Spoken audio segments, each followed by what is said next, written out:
Chapter 845. The activity in the ancestral hall and the happenings in the shops and courtyards of Wenshui City were all reported to the old estate. The person in charge of reporting the situation was the steward of the old house.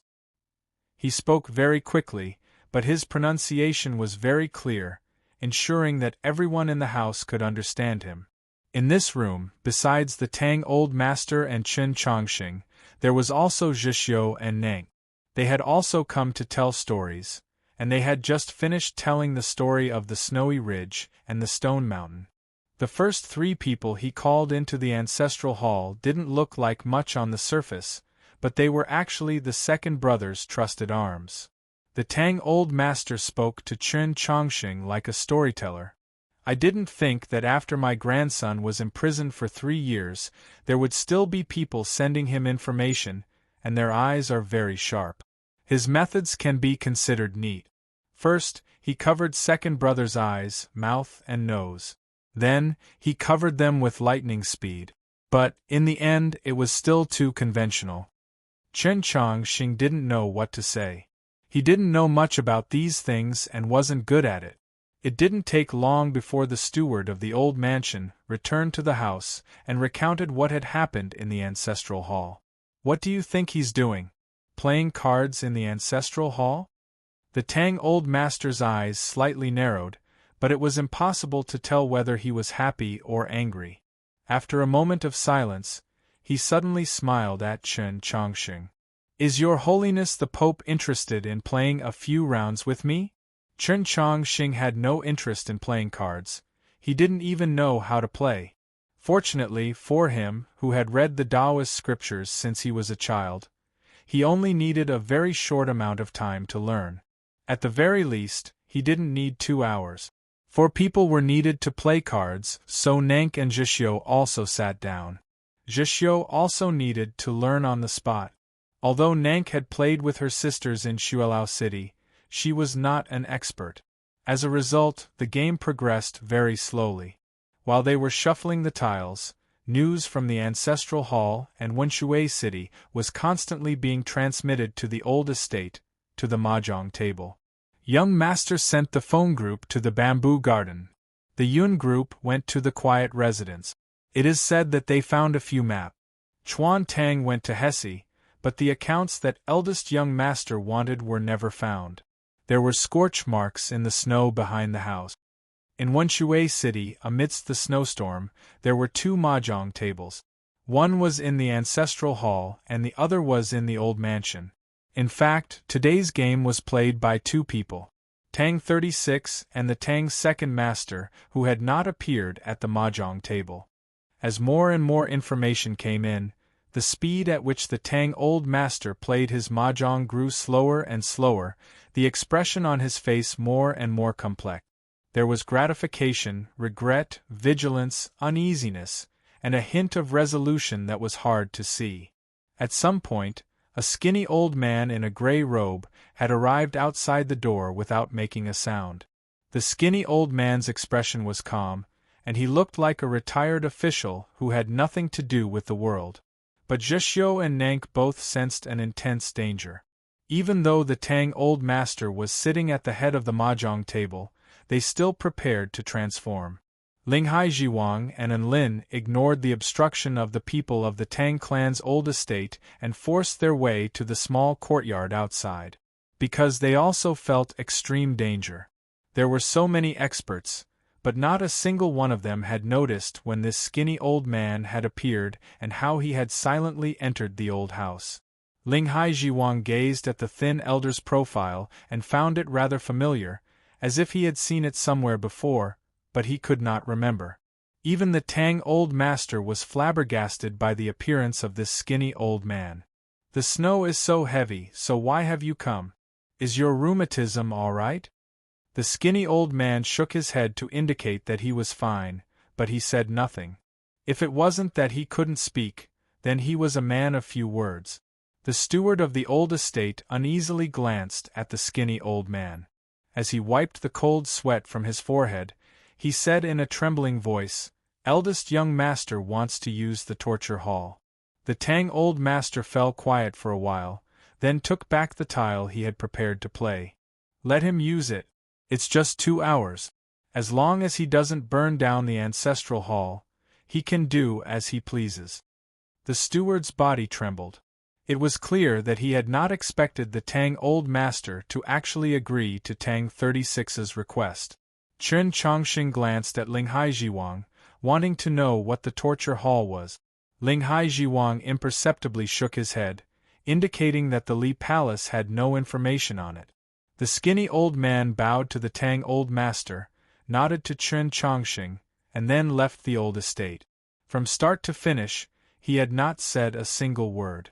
The mahjong game in the ancestral hall was probably continuing, and the mahjong game in the old estate was starting again. Just as the Tang Old Master won the first game, the steward came again. This time, even more sweat flowed from his forehead, his voice even more shaky.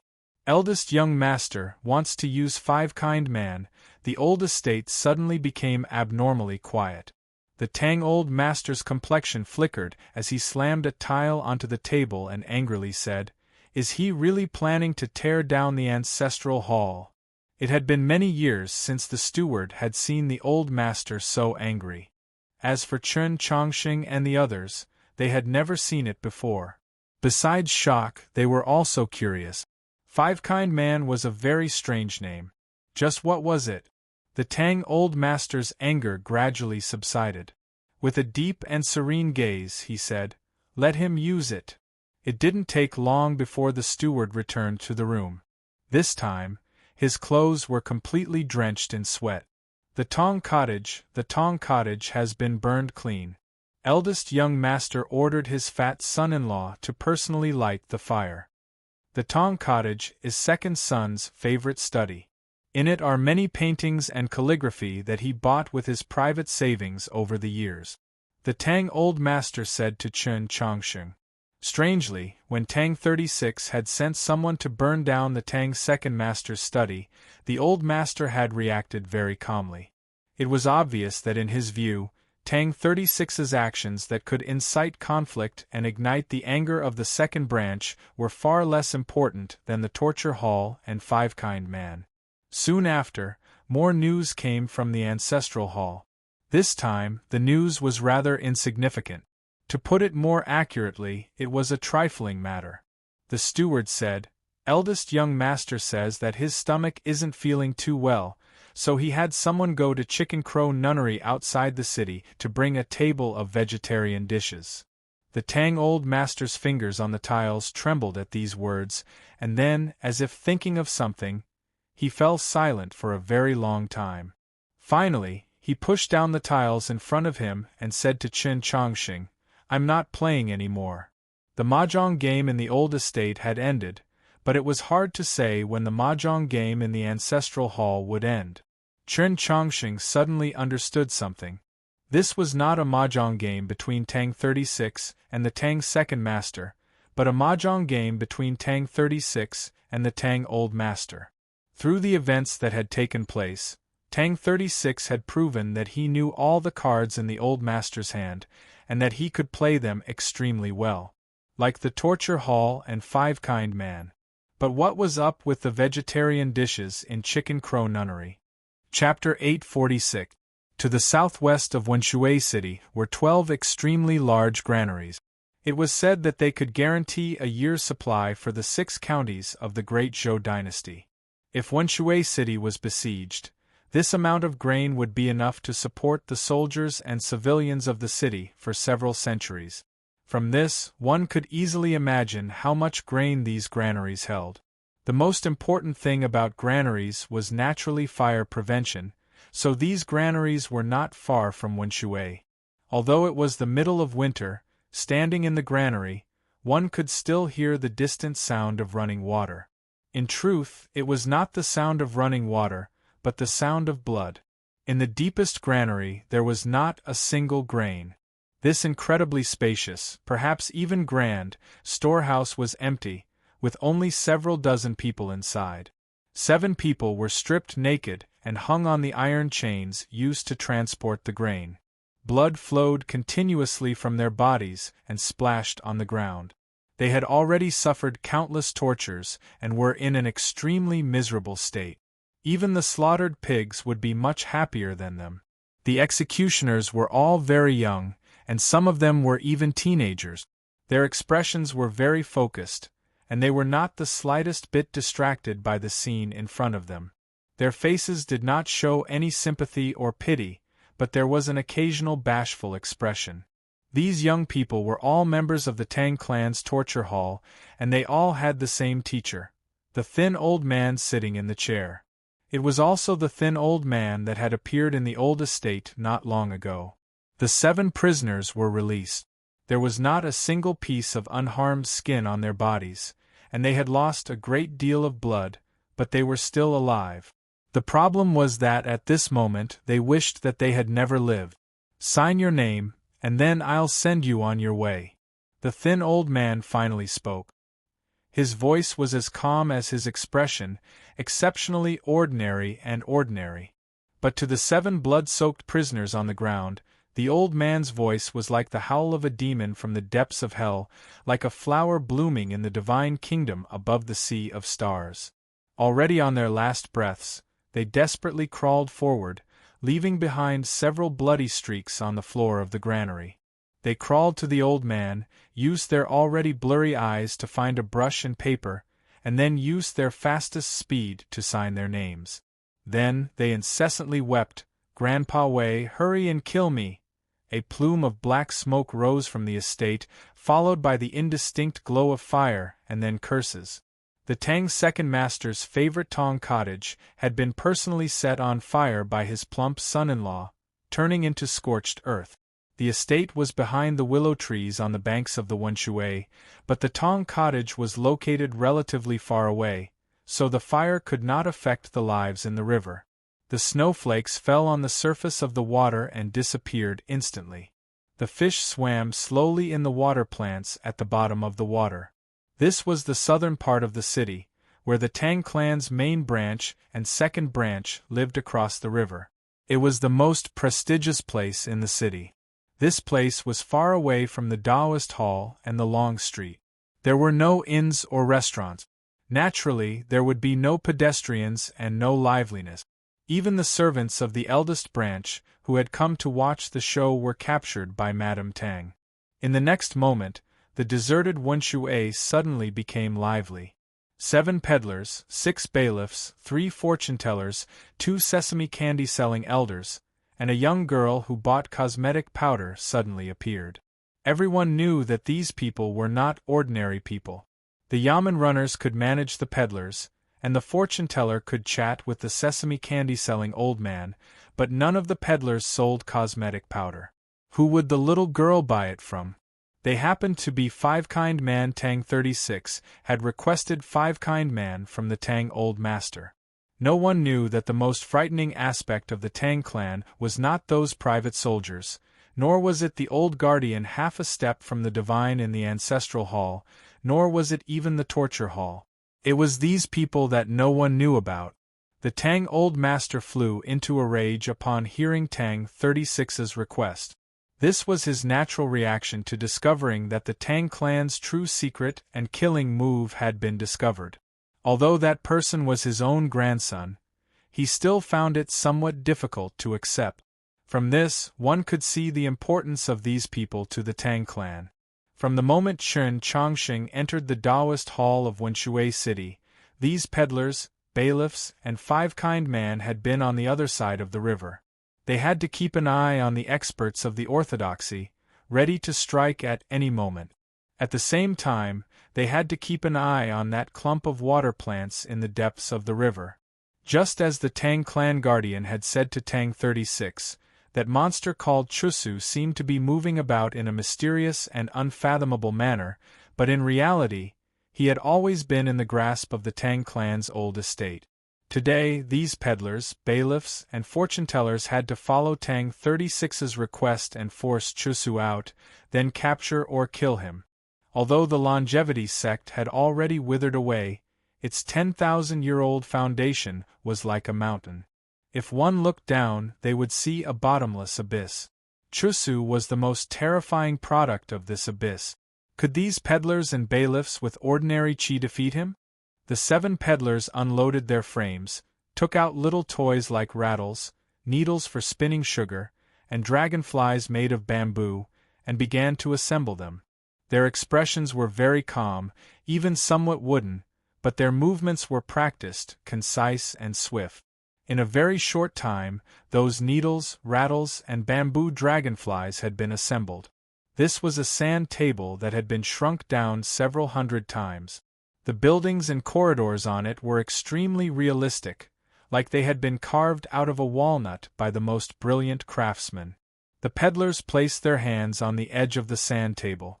7 different but naturally compatible chis poured into it. 2 fortune-tellers walked over, staring at the shrunken buildings and corridors, the long banners in their hands faintly fluttering in the wind and snow. After some time, the wind and snow continued, but the banners stopped. Perhaps it was because their minds were calm, or perhaps because they had already calculated the result. A dot of blood slowly appeared in a certain part of the building on the sand table. It was Chusu's current position. Chusu was in a remote corner of the estate. This was a garden, and he was in the deepest part of the rockery. Even though it was winter, the cave was still rather humid. This made him feel very comfortable. He knew that Chen Chongqing had gone to the Tang clan's old estate today, and he even knew that the Mountly Sword sect disciple had remained in the Taoist church. In the past, he would have definitely sneaked into the Taoist church and killed that Mountly Sword sect disciple, but he had not done this, because he had always felt that this was a trap laid down by the orthodoxy. He squatted at the entrance to the cave deep within the rockery, the moss-covered stones around him seeming to become one with him. As he gazed at the nearby black smoke and heat, his eyes revealed an irritated and callous expression. Chusu did not know what had happened in the Tang clan's old estate, but he knew that there was a problem with the second branch of the Tang clan. However, he was not worried. Even if Chen Chongqing had managed to convince the Tang old master, he did not believe that anyone could capture him. Whether it was his speed or his ability to escape through the earth, he was extremely confident. If an expert really did find him, he could just escape. At this moment, he suddenly sensed that the snowstorm in the sky had changed.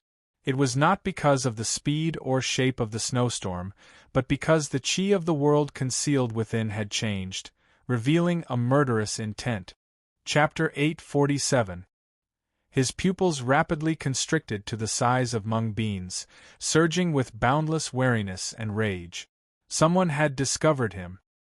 He did not know who this person was or what method they had used to determine his position in such a large estate, but as the successor of the Yellow Springs flow, he was extremely sensitive to danger. Even Zhishyo and Nank were somewhat inferior to him in this aspect. He could clearly sense an ill omen. Without any need to think, he acted on instinct like a wild beast, about to use the earth escape technique to leave.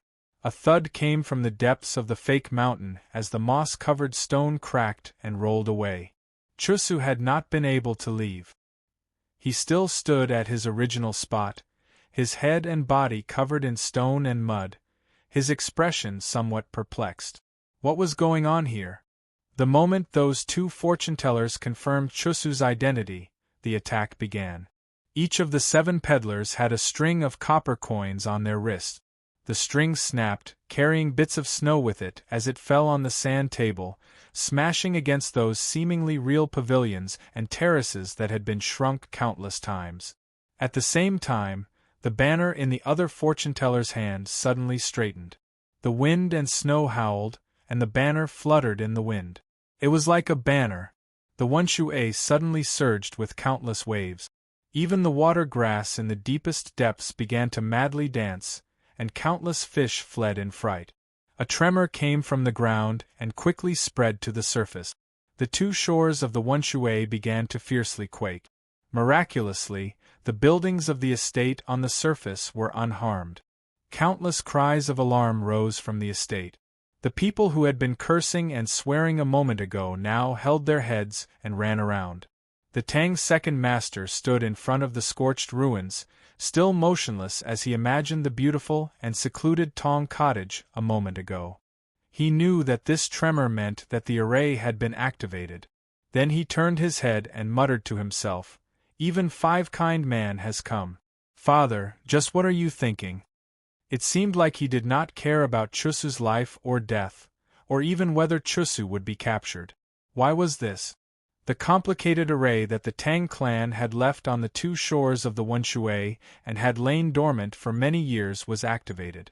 Ancient qi emerged from the ground, shrouding the estate in layer after layer. Upon realizing that he could not escape through the ground, Chusu reacted with incredible speed. Transforming into a gray blur, he shot off into the distance. He had already pushed his speed to the limit. Even if Nank came, she would only be able to follow him at most, and would not be able to outrun him. However, he was still unable to outrun the expanding speed of the Great Formation. When he arrived at the periphery of the manor several miles away, the surface of light had already risen from the ground to the sky, forming a complete semicircle without any gaps. Without even thinking, Chusu charged at the surface of light, wanting to rely on his incomparably tough body and lightning-fast speed to crash through. With a soft sizzling sound, a greenish-yellow smoke burst out from the surface of his body. Chusu grunted in pain and retreated. Lowering his head to glance at his body, he saw that a deep wound had appeared where the light of the array had touched. A thick liquid was gushing out, dripping onto the stone slabs with a hissing sound and quickly corroding a small hole. He raised his head and looked at the surface of light in front of him. He knew that it would be very difficult to break through it head-on, so he couldn't help but let out an angry howl. Since it was difficult to break through this formation, how could they break it? Naturally, it was to kill the people controlling the array. The howling winds scattered the greenish-yellow smoke into the surroundings, now many times thinner than before. But those flowers that were still blooming in the depths of winter withered upon encountering the smoke, instantly poisoned to death. Chusu vanished. A few moments later, he was on the other side of the manor, by the Wenshui. He gazed at the peddlers and fortune-tellers on the other side of the river, a hint of astonishment flashing through his cold and sinister eyes. Those people clearly had very ordinary qis, so how could they control such a terrifying array, break his concealment technique, and trap him here? In this tense moment, he had no time to ponder this question. He only thought about how he could cross the Wenshui and kill those people. The array enveloped the two shores of the Wenshui. The surface of light that separated the world was several li away, deep within the manor. Logically speaking, he could very easily cross the river and attack those people controlling the array. But he could see very clearly and sense even more clearly. The most powerful eye of the light array just happened to be above the Wenshui. He was the successor to the Yellow Springs flow, the embodiment of evil left behind by the previous sect master of the Longevity sect. His entire body was sinister and his soul tainted. Crossing the river would assuredly trigger the eye of the light array. When that happened, he would have to face the full power of the array. No matter how arrogant and cold-blooded he was, he did not dare to use his body to resist the Tang clan's great array. He had to think of another method. If it were any other school, a naturally sinister and filthy person like him would have absolutely no way of evading the eye of the light array. But after he was born, he cultivated the most orthodox and most ancient divine arts of the orthodox Taoist faith, so he just happened to possess this ability. A phrase with an incomprehensible meaning that vaguely resembled a Taoist hymn slowly emerged from his lips and teeth. He sat cross-legged on the ground and formed a lotus seal, his expression solemn. His hands, covered in black fur and scales, welcomed the dancing snow in the sky. An indescribable divine qi gradually seeped out of his deformed and small body, completely enveloping him. It was like blazing lava wrapping around a black and cold stone. Anyone would only be able to see the bright, red, and incomparably bright surface. They would never be able to see the true scene within. Chusu vanished into the boundless light over the Wenshui. It was like a snowflake falling on a snowy plain, a drop of water falling into the ocean. 10,000 rays of light shone on the river. Even though the wind and snow outside were weeping and complaining, the Wenshui seemed to be at dusk, extremely warm. But Chusu's disappearance added an indescribable change to this scene. It was a very strange feeling, like a ghost had entered the depths of the abyss and could no longer be found. Even more frightening was that if Chusu used the 10,000 rays of light to conceal himself and silently approach the opposite shore, how could those peddlers and fortune-tellers possibly escape his sneak attack? For some reason, even though those peddlers and fortune-tellers had clearly seen the bloody dot on the model vanish, and at the same time, Chusu vanish into the light, possibly heading toward them, their expressions remained indifferent, wooden, and without the slightest hint of worry. Perhaps it was because there was one type of person among them that was also a ghost. Ghosts entered the depths of the abyss and were extremely difficult to find. What if they were also looking for a ghost? There were no true ghosts in the world, but to many people, the government office was hell and the government laborers were ghosts that demanded their lives. 6 government laborers appeared on the shore, standing 10 zhang apart. Their bodies were wrapped in metal chains and their left hands gripped cudgels of water and fire. Both the chains and the cudgels were very old, having been used for many years. They were covered in rust and the stench of blood, exuding a murderous aura and also a sinister aura. The 10,000 rays of light from the river fell on their bodies, but they were still incapable of dispersing the sinister murderous aura of the government laborers. Chapter 848. Suddenly, the 6 government laborers untied the chains on their bodies and threw them into the light above the river. The seemingly empty light suddenly resounded with the clattering of metal, followed by a furious howl. It was obvious that this furious howl was filled with surprise and shock. The 6 chains in the air became perfectly straight and began to fiercely tremble. One end of the chains was in the light while the other end was held in the hands of the government laborers. The government laborers silently began to retreat, at the same time pulling back the chains. The stone slabs on the shore began to crumble under their boot. It was like the ends of the chains were tied to something extremely heavy. The rays of light above the river dimmed for a few moments. A thin and small black figure gradually appeared in the air above the river. The 6 chains were tied to his 4 legs, neck, and a tail that had at some point burst out of his pant. Chusu had actually been dragged back from the light by these government laborers. An incomparably cold chi traveled along the chains and invaded Chusu's body. He could clearly sense that although it was similarly cold, the chi coming from the chains was not the same as his innate yin poison.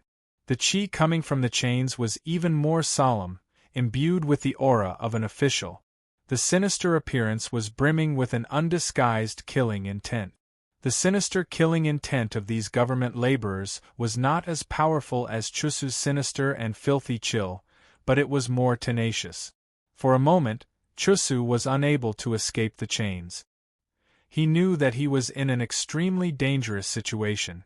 If he could not break these chains in the shortest time possible, the sinister killing intent coming from the chains would lock onto his soul, and the array on the 2 shores of the Wenshui would soon send down a bolt of lightning to annihilate him. An extremely sinister and ruthless howl rose from the water. The 6 chains fiercely trembled as if on the verge of snapping. With a rip, Chusu's black clothes were torn to shreds. 2 extremely ugly gray wings of flesh flew through the air, rapidly flapping in the wind and snow. Countless wisps of black smoke imbued with a sinister and filthy chi emerged from his 2 wings. With unimaginable speed, he lunged at the 6 government laborers on the shore. The black smoke shrouded his body, obscuring his face. Everyone knew that this black smoke was the most sinister and filthy poison in the world. Just touching a little of it was enough to kill. The expressions of the 6 bailiffs did not change at all. Their left hands tightly gripped the iron chains, their right hands wielding the water and fire cudgels as they struck into the air. The staff techniques of the government laborers didn't seem to be very exquisite, but there was a mysterious feeling hidden within the staff. It was actually somewhat similar to the Orthodox Academy's toppling mountain staff. The toppling mountain staff of the Orthodox Academy spoke of commandments, rules, and rules of the Academy. Since the staff techniques of these bailiffs were related to the mountain toppling staff, they were naturally of the same origin. They were still talking about commandments and rules. It was just that their cudgels of water and fire didn't follow the rules of the Academy, but rather the family rules. This was the Tang family's discipline. The rules of the Academy were like a mountain, and so were the family rules. If I say I'm going to hit you, I'm definitely going to hit you. The staff was like a falling mountain. Even if you were as fast as lightning and as enchanting as smoke, how could you dodge it? Boom, boom, boom, boom. A series of explosions rang out, and the snow and wind in front of the shore suddenly dispersed, revealing a dozen or so white vortexes. Several white vortexes exploded around Chusu's body. The water and fire cudgel, which seemed to have grown many times longer, fell on his body with incomparable accuracy, producing an extremely dull sound of impact. A mouthful of black blood spurted from his mouth, his warped face brimming with pain and rage. He could not dodge these descending cudgels, or else he would never find another chance to win. The muffled thuds of the water and fire cudgels striking his tough body resounded over the Wenshui, and the incomparably bright eye of the array sprayed with black blood. In the end, he had managed to endure, passing through the layers of cudgels to reach the shore. He was only several zhang away from the 6 bailiffs, and he only needed to stretch out his hand to kill them. At this moment, the 6 bailiffs did something that no one had expected.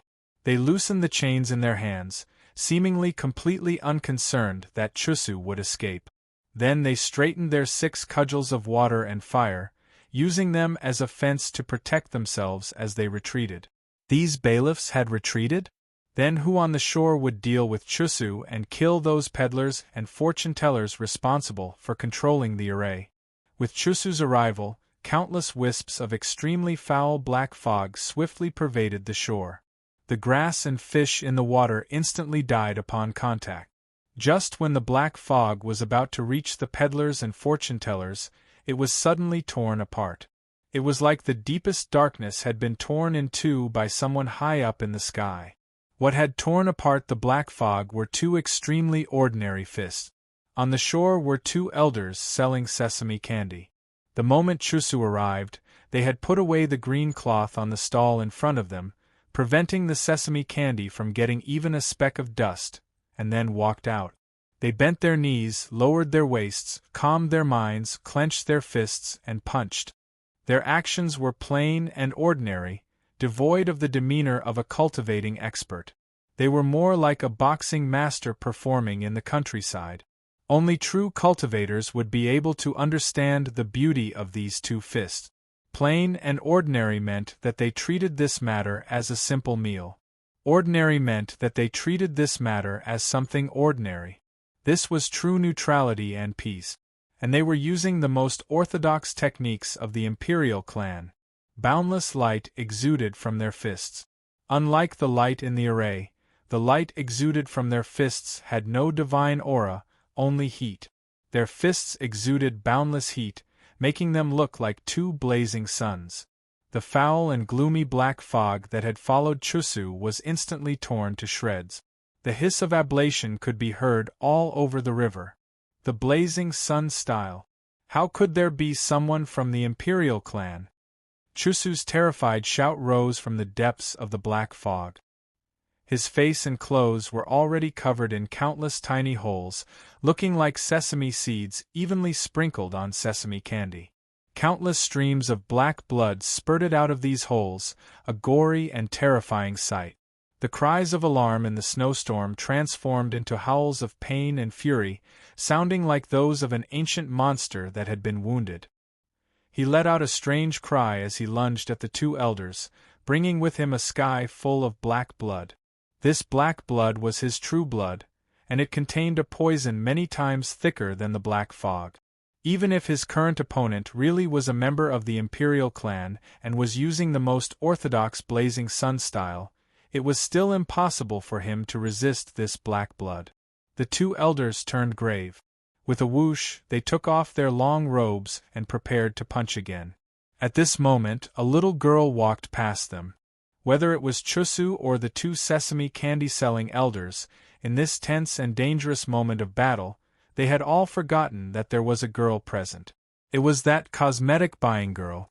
She had been buying cosmetic powder in Wenshui City for a very long time. Although she did not always run into a cosmetic powder stall or stand in front of a cosmetic powder store, she had already bought a lot. She had sprinkled this cosmetic powder into the sky. Red, white, pink, peach blossom, osmanthus, and even the cheapest gardenia. The surface of the river instantly became a world of cosmetic powder, countless fragrances mingling together.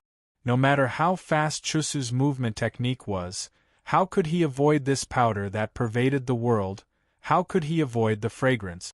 The fragrance assailed him. The cosmetic powder and fragrance fell on his body. A look of horror appeared in his eyes, and then they were dyed red, white, and pink. He even felt like his soul and blood had become more fragrant. He realized that he had been poisoned. How could this be? Chapter 849. The powder the girl had sprinkled was naturally poison. Chusu was the successor of the Yellow Springs, a remnant of corpse beheading. His entire body was covered in filthy cold poison, so logically speaking, he should not be afraid of any poison. But this powder was no ordinary poison, but the poison of the Tang clan. If a true elder like Shang Xingzhou saw this sight, they would assuredly recall even more distant history. What did the Tang clan of the southwest rely on to peacefully pass so many years under the watch of countless experts of the divine domain? Why were the successive heads of the Tang clan so mysterious and terrifying? Because the Tang clan was most skilled in and most terrifying at using poison. But as time passed, almost no one remembered this point. As he felt his meridians rapidly wither and his true blood flow out, Chusu truly was about to go crazy. In his view, these government laborers, peddlers, and fortune-tellers were all very ordinary in terms of cultivation and strength. In normal times, he would have been able to deal with those two elders who knew the Blazing Sun style and that poison-using girl. However, their cooperation with each other was so harmonious that there were no loopholes. They did not give him any chance to counterattack and directly trapped him in a dangerous situation. This sort of feeling truly made him abnormally angry, furious, and pained. A scream burst from his blood-stained lips. Countless fine ripples appeared on the surface of the river, the poisoned fish and snakes splitting inch by inch. Black blood sprayed in all directions, and then he used the most orthodox divine technique of the longevity sect to transform it into black mist. The black mist was blown into countless strands by the wind, each strand seeming to have a life of its own, twisting into snakes and gradually revealing its face. Those faces were indistinct at first, but then they became clear, their facial features becoming clearer, their fangs, bones, and claws appearing. They were either savage or callous, all sinister ghosts. Countless ghosts formed from the blood mist rushed towards the people on the shore with sharp blades in their hands. Ear-piercing sounds came from the 6 chains, and black sparks appeared on the cudgels of water and fire. The fortune-tellers' banners fluttered in the wind, while the peddlers' hands were already on the sand table. The 2 sesame candy-selling elders prepared to punch again, but the girl's hand once more grasped a handful of powder. Just when Chusu was prepared to use his most powerful technique, even if his body and soul were shattered, he would still kill all the people on the shore. The sound of a zither suddenly rose from the shore. This zither melody was inferior to the one the demon lord had played in the snowy mountains, but it was equally breathtaking. If Zhu Yi were still alive, his first reaction upon hearing this zither music would still be to think of a way to escape. The sound of the zither had once sounded on the shore opposite the Taoist hall. The zither player was a blind zither player. At some point, the blind zither player had arrived on the shore. The blind zither player raised his head and glanced at Chusu. There were no black pupils in his eyes, only the whites of his eyes. They reflected the black blood and evil ghosts that filled the sky, making them look slightly gloomy. He clearly knew that his opponent could not see him, but Chusu felt like his body and mental world had been seen through. Fear surged into his heart, almost causing it to stop beating. He no longer dared to counterattack. Using his fastest speed, he broke free of the 5 chains and jumped into the Wenshui. The sound of the zither rang out continuously, traveling into the distance in the wind and snow. When the strings of the zither moved, heaven and earth responded. The soft snowflakes turned into the sharpest flying daggers. Above the river, the sky resounded with countless mournful and unpleasant wails. Countless evil ghosts screamed as they were cut into the finest pieces. The snowflakes were dyed gray and black. They fell into the river and could no longer be seen. Just like Chusu falling into the river. Light shone over the Wenshui, but Chusu's figure could no longer be seen, only an afterimage on the water. His speed was too fast, even faster than the speed at which his shadow could vanish. The blind zither player looked into the distance, ignoring him. His withered fingers continued to pluck at the zither, but the tune had changed. The song he was playing now was called Yellow River, which Chioshan Jun had sung that evening. The sound of the zither seemed to materialize, falling on the surface of the river. The droplets of water splashed into the air like golden liquid. The afterimage was silently severed. A miserable scream of pain came from somewhere. A severed tail, accompanied by black blood, fell from the sky. Chusu had not been hiding in the river, but once more in the eye of the array of light. With a metallic clang, a chain was thrown into the air and wrapped around the severed tail. The girl sprinkled cosmetic powder on the severed tail like she was cooking or marinating it.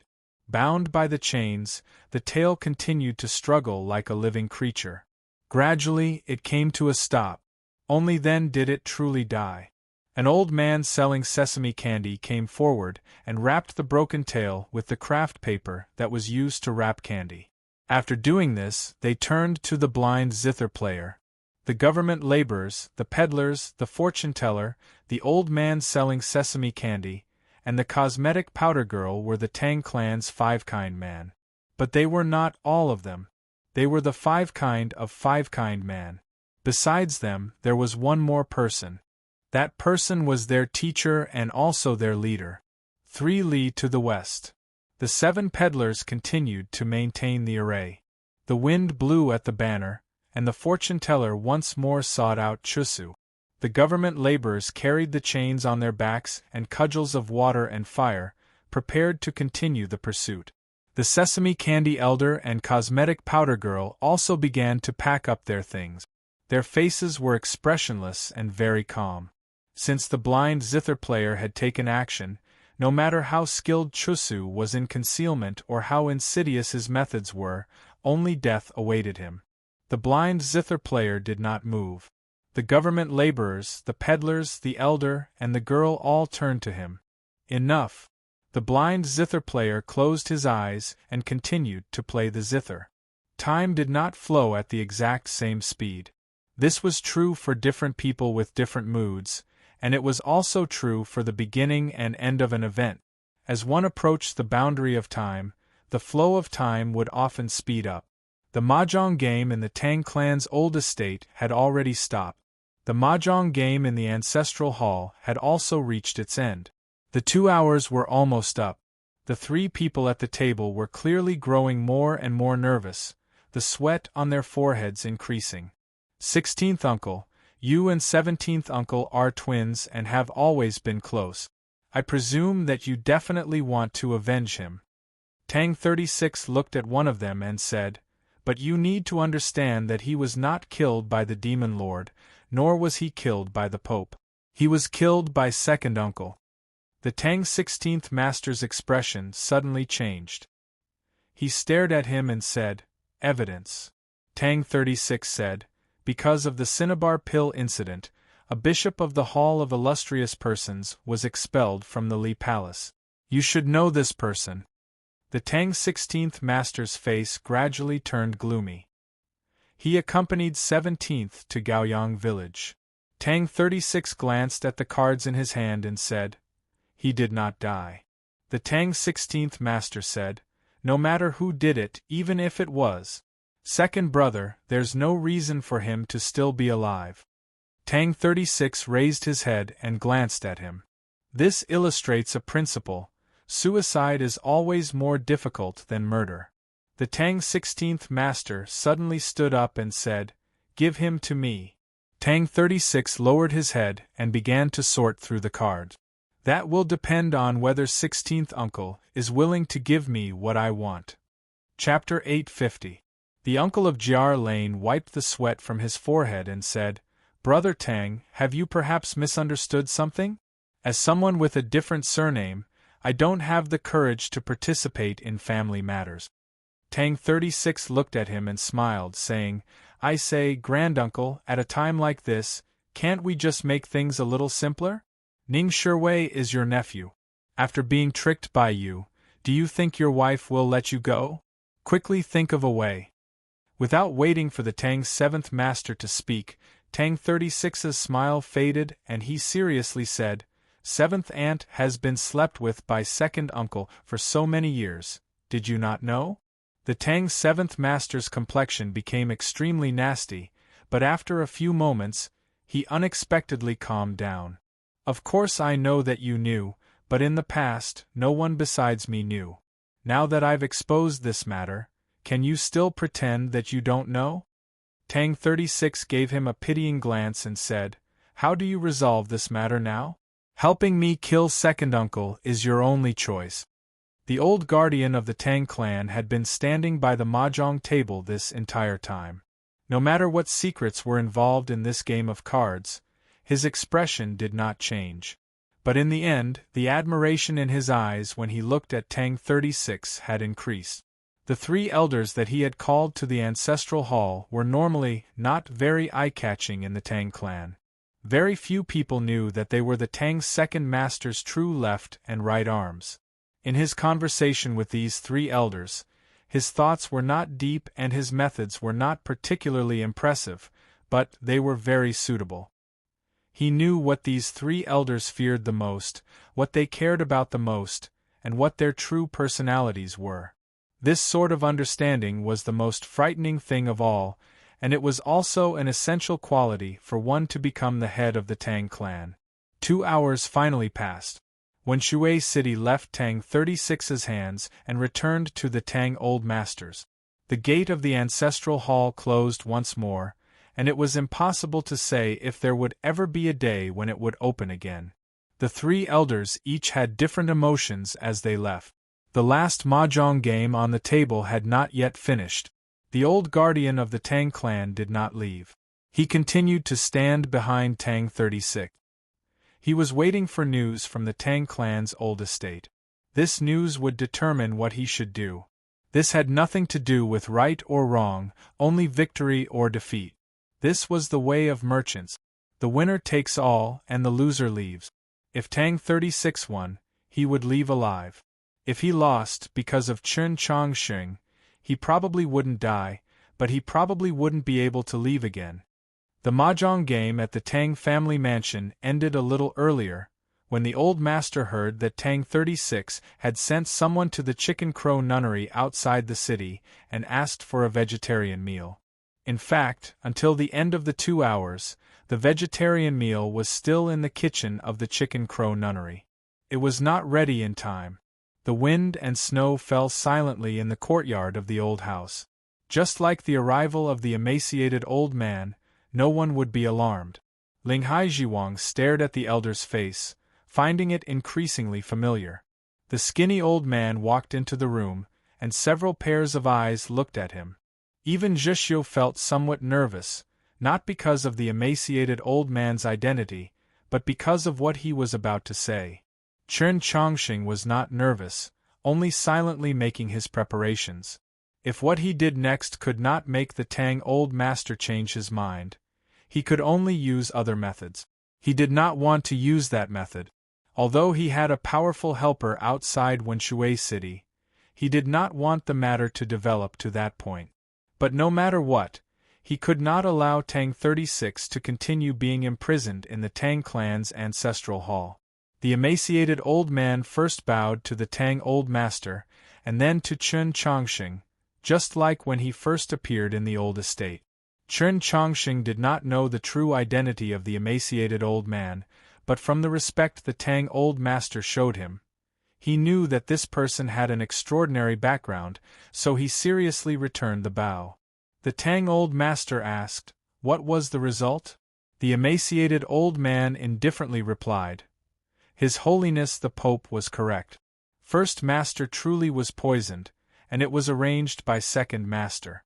I have already sent someone to the longevity sect to ask for the antidote." Hearing this, Chen Chongqing and Zhixiu glanced at each other, finally relaxing a little. The Tang Old Master did not have much of a reaction. After a moment of silence he said, "You've worked hard." He did not ask the emaciated old man for any specifics, like evidence or motive. It was like no matter what the emaciated old man said, he would believe it. Outside the room, Linghai Jiwang felt increasingly curious.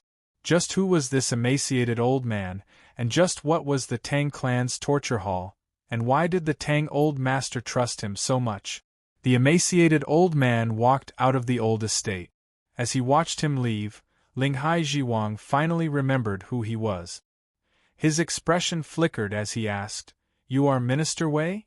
And Lin's expression also instantly changed as she turned to look at the emaciated old man. The emaciated old man acted like he had not heard. His steps did not pause, and he quickly vanished into the snowstorm outside the old estate.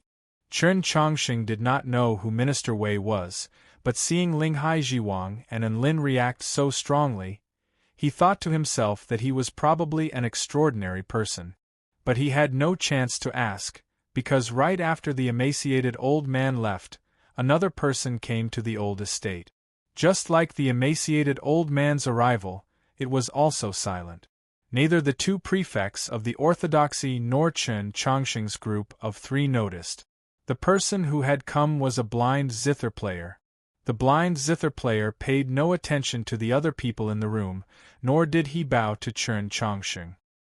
He directly said to the Tang Old Master, "That monster is hiding in Second Master's estate.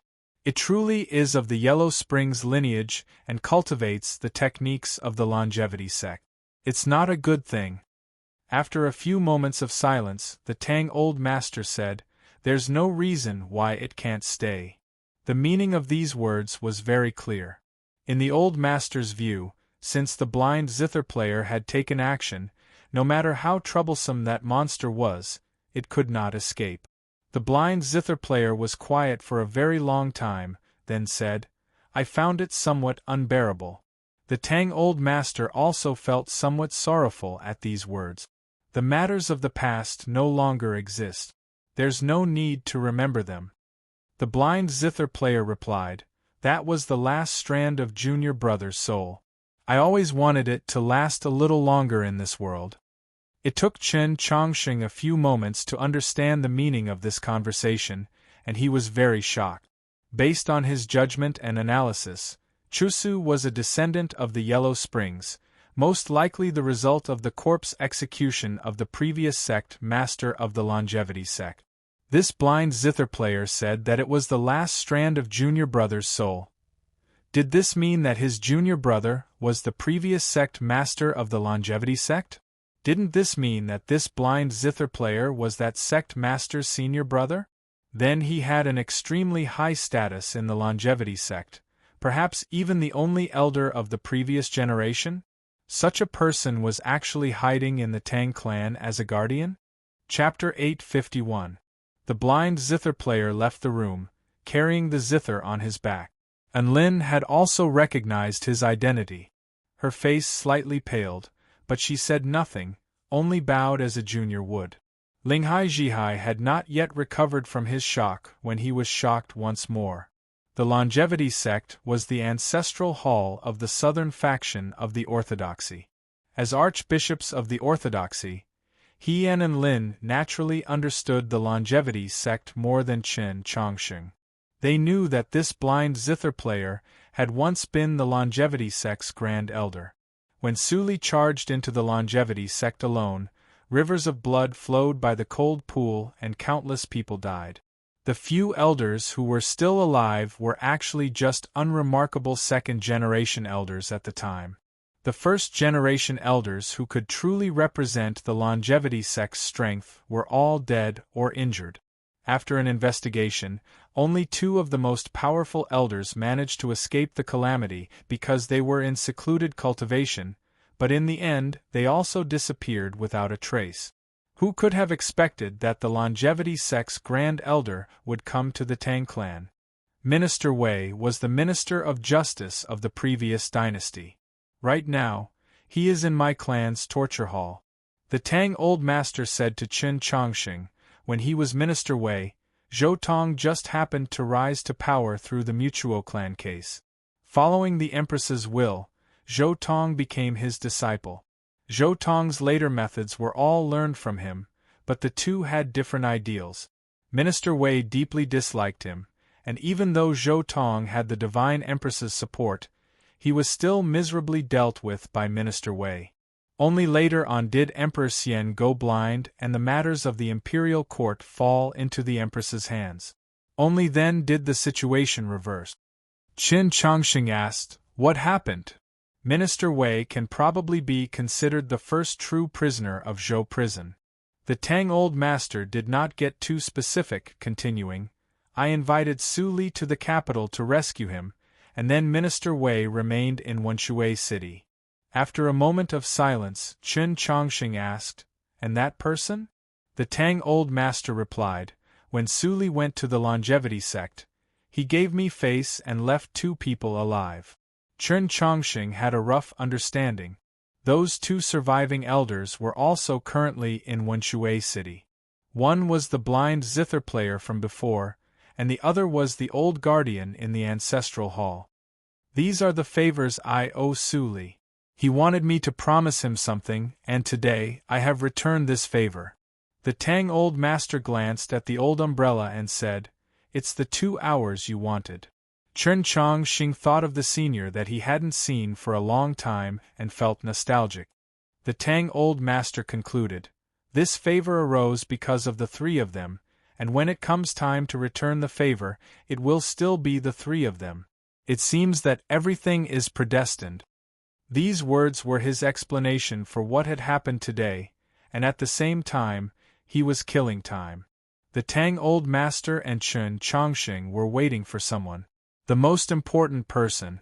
The Tang's second master. The Tang's second master brushed the snow off his shoulder and smiled at the Tang Old Master. "How much did Old Master win in today's mahjong game?" His expression was very natural, and his voice was very calm, just like every time he returned to the old house. He was still the sensible second son who was good at making the Old Master happy. But today, the Tang Old Master was not the only one in the old estate. Qin Chongsheng and the others were also present. "I do indeed have an agreement with the longevity sect to kill Qin Chongsheng." The Tang's second master very calmly said, "Conspiring to kill the Pope sounds like a very heavy crime, but I do not believe that this is wrong. Yes, once this matter was known, he would assuredly be guilty, but from the standpoint of the Tang clan, it was not wrong.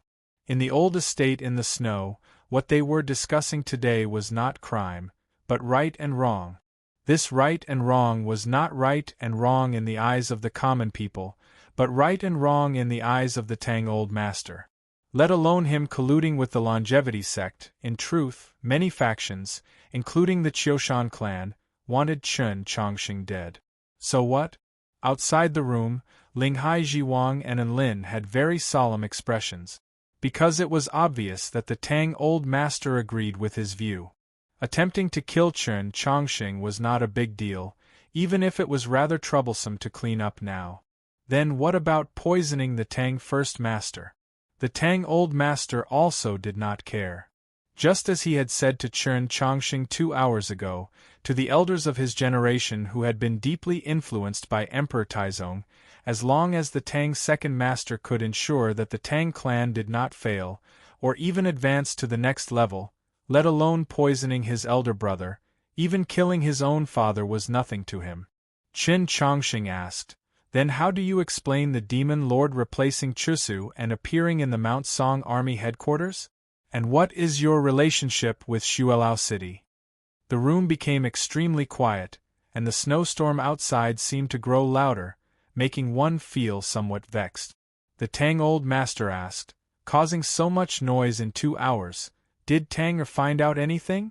The one to answer was the steward of the old estate. His expression was rather uneasy, apparently not having expected such a reply from the ancestral hall.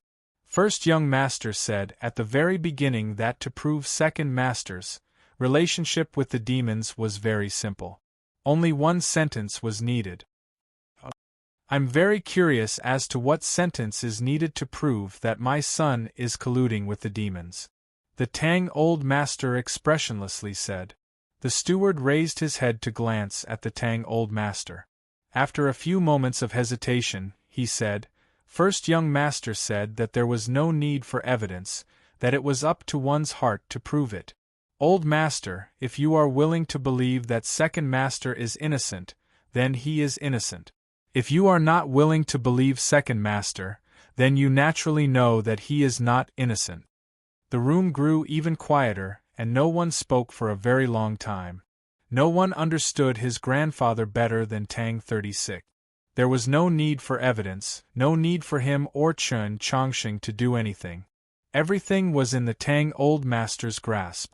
In the end, the only person who could make the decision was him, so what meaning was there in doing these things? The Tang's second master silently smiled, because he also had a deep understanding of his father. Then why did he cause so much trouble? The Tang old master asked. The steward's voice trembled as he replied, "First young master said that he just found those elders to be an eyesore. In addition, if there's any filth in the residence that needs to be cleaned up, he would also clean it up. In addition, he wanted to burn down second master's favorite Tong cottage to make his heart ache." Hearing this and thinking about that courtyard that had already been burned to the ground and could no longer be restored, the Tang's second master's lips twitched, and he found it impossible to maintain his smile. "Should I believe you?" the Tang old master asked his son. The Tang's second master calmly replied, "Of course." The Tang old master looked into his eyes and asked, "Then, what's going on with the Mount Song Army headquarters?" The Tang's second master smiled. "I did not make any agreement with Xuelao City, nor did I meet with anyone. It was just that Black Robe found me through the longevity sect. I knew what they wanted to do, so I made things convenient for them. Of course, at the time, I only thought that they wanted to kill Chen Chongqing, not that their true target was the Demon Lord. Everyone present could tell that he was not lying, nor was he trying to conceal anything. If everything was really as he said, could the crime of colluding with the demons still stand? No one knew what others would think, but to the people in this room, it still stood, because, Zhishio replied, "Making things convenient is out of the question. If you make things convenient for the demons, then you will make things very inconvenient for me." The room fell silent once more. Chapter 852. All of you didn't come to Wenshui City to investigate anything. You only wanted to use this matter to display your strength and shake my position in Father's heart. At present, the Li Palace does not support me, Holy Maiden Peak does not support me, Scalatree Manor does not support me, Mountly does not support me, and now, even the Qiushan clan does not support me. You also say that I colluded with the demons and ruined my reputation. Even if I don't care and no one dares to mention it afterwards, Father will still have to consider these things. The Tang's second master turned to Chen Chongqing and said, "In truth, you're much smarter than the common people and believers believe you to be. And there's also Qiushan and that nephew of mine. Although you're young, your methods are truly not lacking. I consider myself to be shrewd and ruthless, but it seems that I truly have been forced into a rather sorry state by all of you. It will be rather troublesome to resolve the current situation. Chen Chongqing asked, Can I understand this as you admitting to colluding with the demons? The Tang's second master laughed, but he still did not make a sound. Then his smile faded and he looked at the crowd like they were idiots. I naturally won't admit to colluding with the demons, and even if I did, so what? Do all of you really think that you can exterminate the entire demon race? In the end, there will still be a truce. How can you obtain a lasting peace? It's just trade and exchange, and I'm just doing some work ahead of time. The crowd fell silent, the old estate once more falling silent. After some time, Chen Chongqing said, Your view is actually reasonable, but in the current situation, your actions are wrong. What's wrong? My father taught us from childhood that the Tang clan is a merchant, and merchants are merchants. What we want is money. The Tang's second master mocked. Is there any kind of money that's even dirtier? At this moment, a voice rang out. There are times when merchants can't just be merchants. The speaker was the Tang old master. His gaze fell on the snowstorm outside the room, perhaps recalling that snowstorm in Luoyang many years ago. There are some things that you might be right to do several hundred years from now, but if you do them now, you are wrong. The Tang old master's words were the conclusion of this matter. It was obvious that the Tang's second master had not expected his father to say this. He calmly gazed at the Tang old master, not angry, not despairing, only gazing. Then he once more gave a noiseless laugh, still brimming with derision and malice, but this time it was tinged with exhaustion and relief. The conclusion had been made, so what would be the ending? What happened next was an internal affair of the Tang clan. Linghai Jiwang Zhixiu and the others withdrew from the old estate. Besides the Tang old master and his son, only Chen Chongqing remained. The Tang old master looked at the Tang second master and said, When you were little, I said many things to the two of you, some of which you still remember to this day, such as the words you said just now. Then do you still remember what I once said to the two of you? Why has the Tang clan, the Qiushan clan, the Wu clan, and the Mutuo clan been able to continue for so many years, never once having their path broken? The Tang's second master gazed out at the snowstorm and said, Because our clans have never experienced internal strife. The Tang old master did not care that his back was to him. Correct, for clans like ours, no matter how great the storm is outside, we don't need to care, but if it begins to rot from within, then it's very dangerous. Think of those clans of Tianliang County, at their peak like blazing suns in the sky, but now they're all gradually withering away. Only the Chen clan sits on the imperial throne, but because of internal strife, they've almost been exterminated several times. Thus, our four clans are the most wary of this matter, and have thought of countless methods. I once believed that my method was correct. Before Brother Tang took charge of the clan, I would not allow any of your branches to have descendants, so as to cut off your thoughts, and also cut off any spying gazes that might be cast upon you. The Tang's second master turned to his father and expressionlessly said, But did Sir ever think that this is very unfair to us? Correct, it truly is very unfair, but right now you have no right to say this. The Tang old master also expressionlessly said, Because I later changed my mind and wanted to pass the clan to you. You now have descendants, so I don't understand why you still poisoned your elder brother. The Tang's second master remained silent, saying nothing. The Tang old master continued, Of course, it doesn't matter even if I poisoned him. Just as you said, our Tang clan is a merchant. For the sake of money, what can't we do? The Tang's second master knew that his father had not finished speaking, so he still maintained his silence. But you were in too much of a hurry. The Tang old master looked at him and sincerely said, Before doing these things, did you ever ask me a single question? Did you even try to test my feelings? The Tang's second master could no longer maintain his silence, because he truly wanted to laugh. Thus, he laughed and asked, was there a need? Perhaps it was his attitude or his words that infuriated him, but the Tang old master's face instantly chilled as he harshly rebuked, what do you think? Is this your Tang clan or my Tang clan? In the future, it will assuredly be your Tang clan, but right now, it is still mine.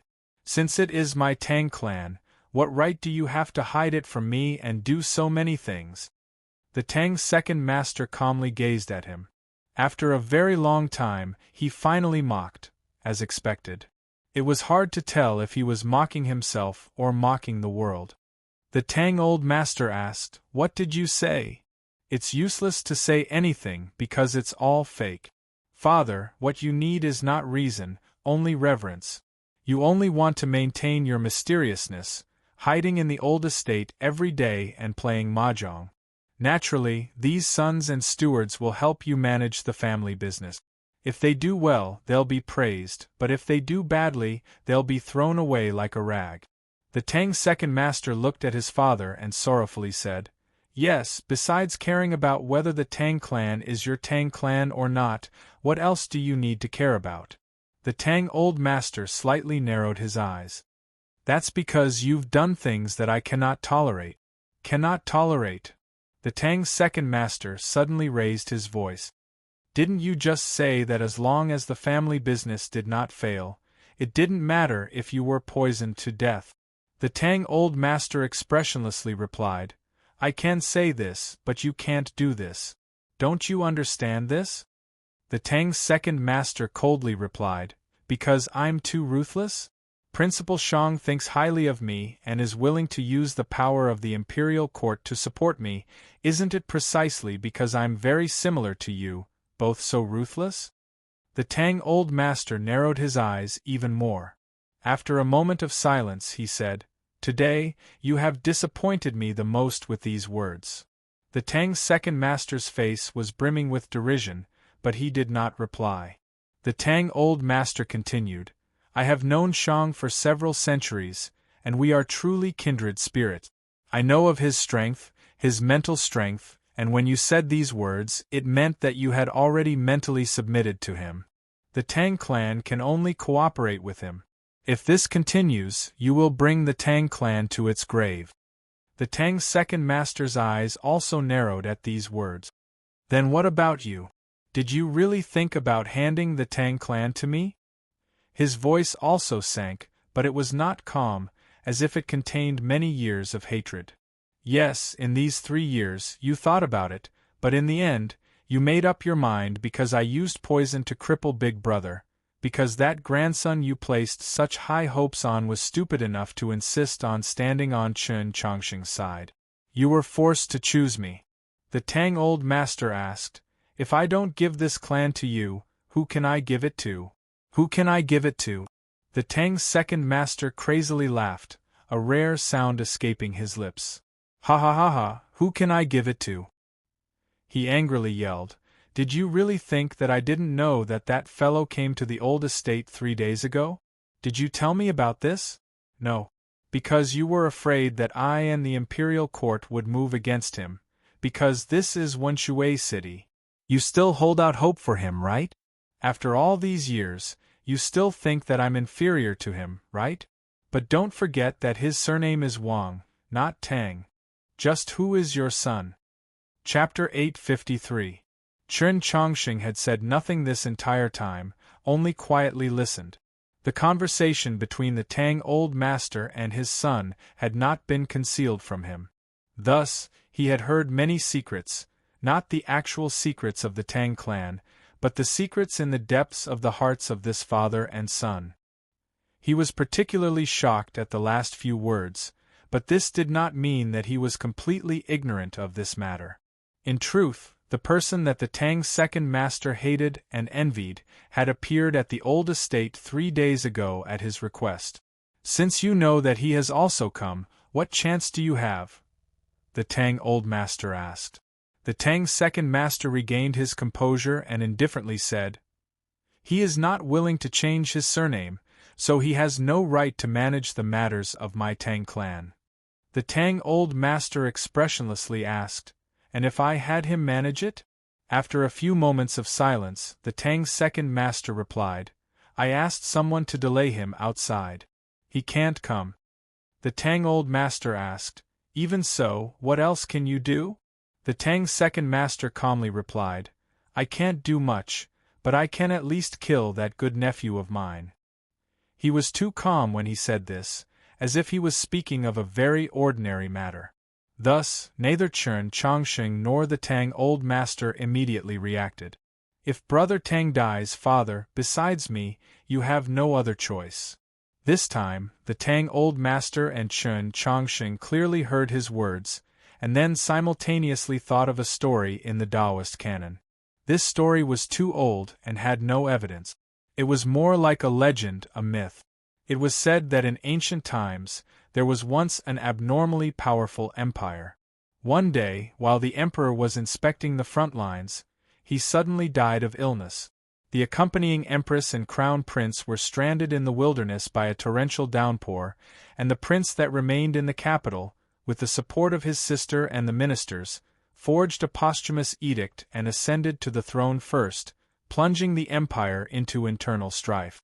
At that moment, all the countries of the world began to wage war against that empire, and the situation became extremely dangerous.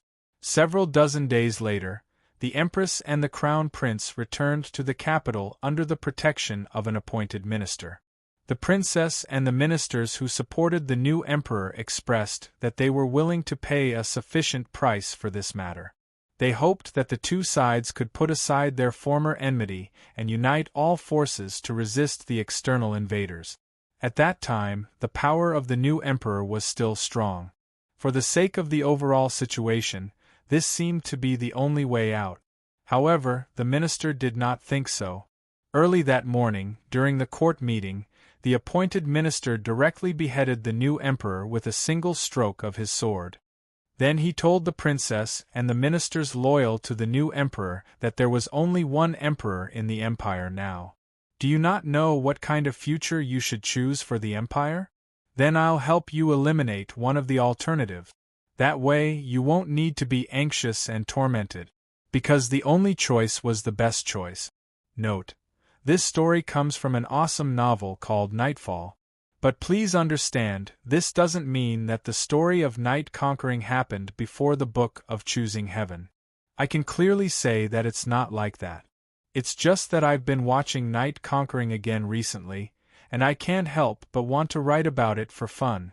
At this moment, the Tang's second master's words and what he was about to do were in a certain sense the same as that myth mentioned in the Taoist canon.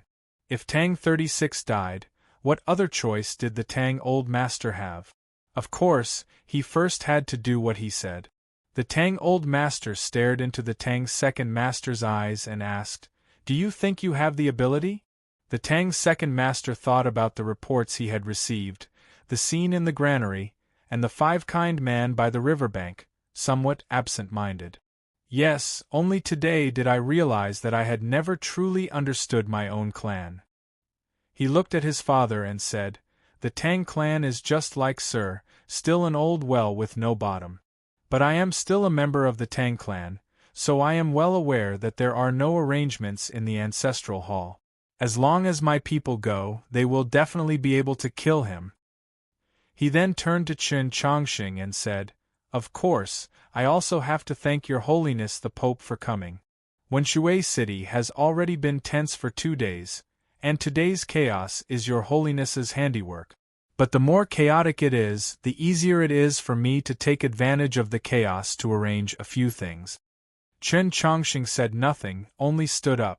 The Tang old master looked at the Tang second master and asked, Do you think that you can still move people? Today's events had already proved that the Tang clan was still the Tang old master's Tang clan. No matter how many years the Tang second master had operated in secret, as long as the Tang old master gave the word, those subordinates who were normally loyal and devoted to the Tang second master would still not dare to take a single step, not even dare to breathe loudly. If it were a person of the Tang clan, I naturally wouldn't be able to move them. The Tang second master calmly said, Fortunately, Principal Shang gave me a group of excellent assassins. Which faction did the best assassins of the continent belong to? The former Pavilion of Heavenly Secret. The majority of the Pavilion of Heavenly Secrets was now in the possession of the Tang clan, but the powers of the dark were in the hands of the imperial court. To put it more accurately, the terrifying powers of the dark were currently being handled by the Monastery of Eternal Spring in Luoyang. These were naturally secrets, but they could not be concealed from the Tang Old Master and Chen Chongsheng. Thus, they knew that the Tang's second master was not lying, nor was he bluffing. If the assassins of the Pavilion of Heavenly Secrets had taken advantage of the chaos to infiltrate Wenshui City and were already in the ancestral hall, Chen Chongsheng walked out of the room. The Tang's second master looked at him and said, "It's too late." Chen Chongsheng stopped his steps. The old estate was quiet, almost deathly still. No one had expected the Tang's second master to use such a thunderous move. Now that he thought about it, his silence, his lack of ability, had naturally been a feint to make the Tang clan's old estate and the orthodoxy lower their guard. The Tang Old Master's eyes were abnormally deep and serene. Perhaps it was because he knew that his grandson really would die this time. The Tang clan's guardian was still in the ancestral hall. But the Tang's second master had not even mentioned it.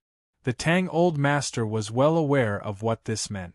The Tang's second master gazed at Chen Chongsheng's back and said, "Your Holiness the Pope, you might also die today.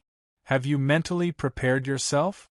If Tang 36 died, Chen Chongsheng would assuredly think of a way to kill the Tang's second master. The Tang Old Master, who had no other choice, could only stand on his son's side.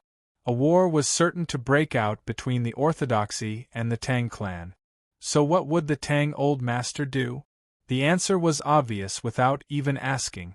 Wang Pu stood on Chicken Crowing Mountain outside Wenshui City for 3 days. The wind and snow had arrived, and he was an old friend. It was not that he was afraid to enter because he was too close. 3 days ago, he had entered the city, gone to the old estate, and had a long conversation with the Tang Old Master, but he had failed to convince him. If he had failed to convince him, what else could he do? Was he really going to draw his blade against him at the slightest disagreement? The Tang Old Master had coldly watched the world for several centuries. Even his own sons were extremely callous, but he treated Wang Pu extremely well. No matter what, he could not attack the Tang Old Master. Of course, even if he did attack, he might not be a match for the Tang Old Master. Even he didn't know how deep the well in the old house was. But by standing outside the city, he was showing his support for Chen Chongsheng like a guard. But even as he sensed the activity in the old estate and saw the faint disturbance in the ancestral hall, he still did not descend the mountain. Because 2 sedan chairs had arrived at Chicken Crowing Mountain. Chapter 854. A Taoist nun sat in one of the palanquins, a horsetail whisk resting on the crook of her left arm. This horsetail whisk had clearly been repaired in the last 2 years and was very new. The Taoist nun's brows were not like old He's, but they always gave off an aged and heavy feeling. Moreover, they had a strange and loathsome temperament. Wang Pu loathed her. If not for her husband, he would have cut off one of her arms 2 years ago. Of course, other than a person like Wang Pu, no one dared to show any loathing towards this Taoist nun.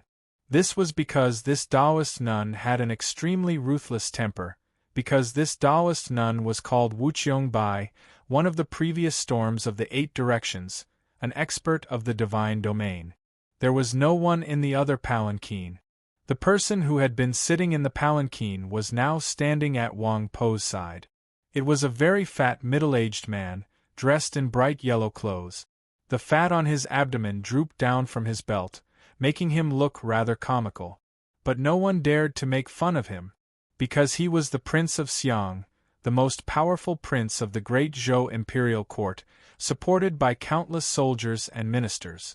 And not too long ago, he had finally broken through that threshold, becoming the first true expert of the Chen imperial clan to enter the divine domain after Emperor Xian. As for the latter matter, not many people knew about it until today. Only when he came from the capital to Wenshui City, ascended the palanquin to Chicken Crowing Mountain, walked to Wang Po's side, and stood shoulder to shoulder with him. Wang Po replied, "I didn't expect it." The Prince of Xiang sighed, "I also didn't expect it." The snowstorm enveloped Wenshui City, as well as the ancestral hall. The black eaves of the houses were covered in snow, their whiteness pleasing to the eye. However, the white walls did not get whiter. On the contrary, the snow in the courtyard made them seem rather gray. In this intermittent, sometimes dense, sometimes sparse snowstorm, the light shining down from the sky constantly changed, sometimes dark and sometimes bright. In this gap between light and darkness, many figures appeared in the snowstorm. These assassins wore white clothes and had their faces covered. Just like the snowstorm, they exuded a chill that made them very difficult to discover. They had been discovered by Tang 36 the moment they appeared, but that was because they did not care about being discovered. Tang 36 narrowed his eyes. The cold wind blew on his face, but it didn't cool him down. His greasy hair floated up because he hadn't washed it for a long time. He didn't feel good because the scene wasn't beautiful enough, and because the smell was bad. He looked at the white-clothed assassins in the courtyard of the ancestral hall and scratched his head. "So many of you are ganging up on me? It's so unfair." The white-clothed assassins naturally wouldn't answer him. They just looked at him expressionlessly. Tang 36 raised his head to look at the old guardian. He was now sitting on the futon, and the patron was standing beside him. If he wished to see the patron's face more clearly, he had to raise his head high. You could say that he was like a duck waiting to be slaughtered, or he could say that he was a proud goose. Yes, no matter how cold and terrifying the auras of these assassins who had infiltrated the ancestral hall were, they were no match for the old guardian. However, these assassins obviously didn't care, and their gazes only fell on him, so there was only one explanation. Where did the Tang's second master's confidence in killing Tang 36 come from? Because this old consecrator in the ancestral hall was one of his people. The old guardian said, "My apologies, young master." Tang 36 smiled. "Hug your mother's apologies." The old guardian raised his right hand and slapped it down on his head. The wind and snow suddenly picked up, and the candles in the depths of the ancestral hall fiercely swayed. The first few rows were extinguished, and tensome memorial tablets tumbled down from the shelves, shattering into pieces on the ground. Tang 36 moved. The futon beneath him shattered into countless pieces, and a poisonous smoke rose into the air. He scrambled and crawled towards the snow-covered courtyard. It was obvious that the ancestral hall had no defenses of the Tang clan, but he had made his preparations. But he had not expected that the person who wanted to kill him would be a guardian of the Tang clan. The poisonous smoke in the futon was naturally very formidable, but how could it poison his foe to death? The old guardian had once been an elder of the longevity sect. His true essence was extremely deep, and he had long since reached the peak of star condensation, half a step from the divine.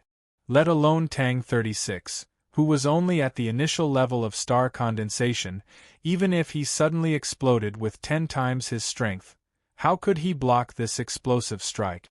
He frantically crawled into the courtyard, but how could he escape the range of the palm wind? The old guardian's palm descended like a mountain. The wind and snow in the courtyard of the ancestral hall seemed to be drawn in by some invisible force. The wind stilled, and the falling snow suddenly slowed. The old guardian's palm was just about to land on Tang 36's head. Suddenly, the wind in the courtyard stirred once more, and snowflakes began to fall. A sword glow appeared in the snowstorm. This sword glow was extremely bright, illuminating the wintersweet stools and the eyes of the assassins in the courtyard. This sword glow was both bright and sinister.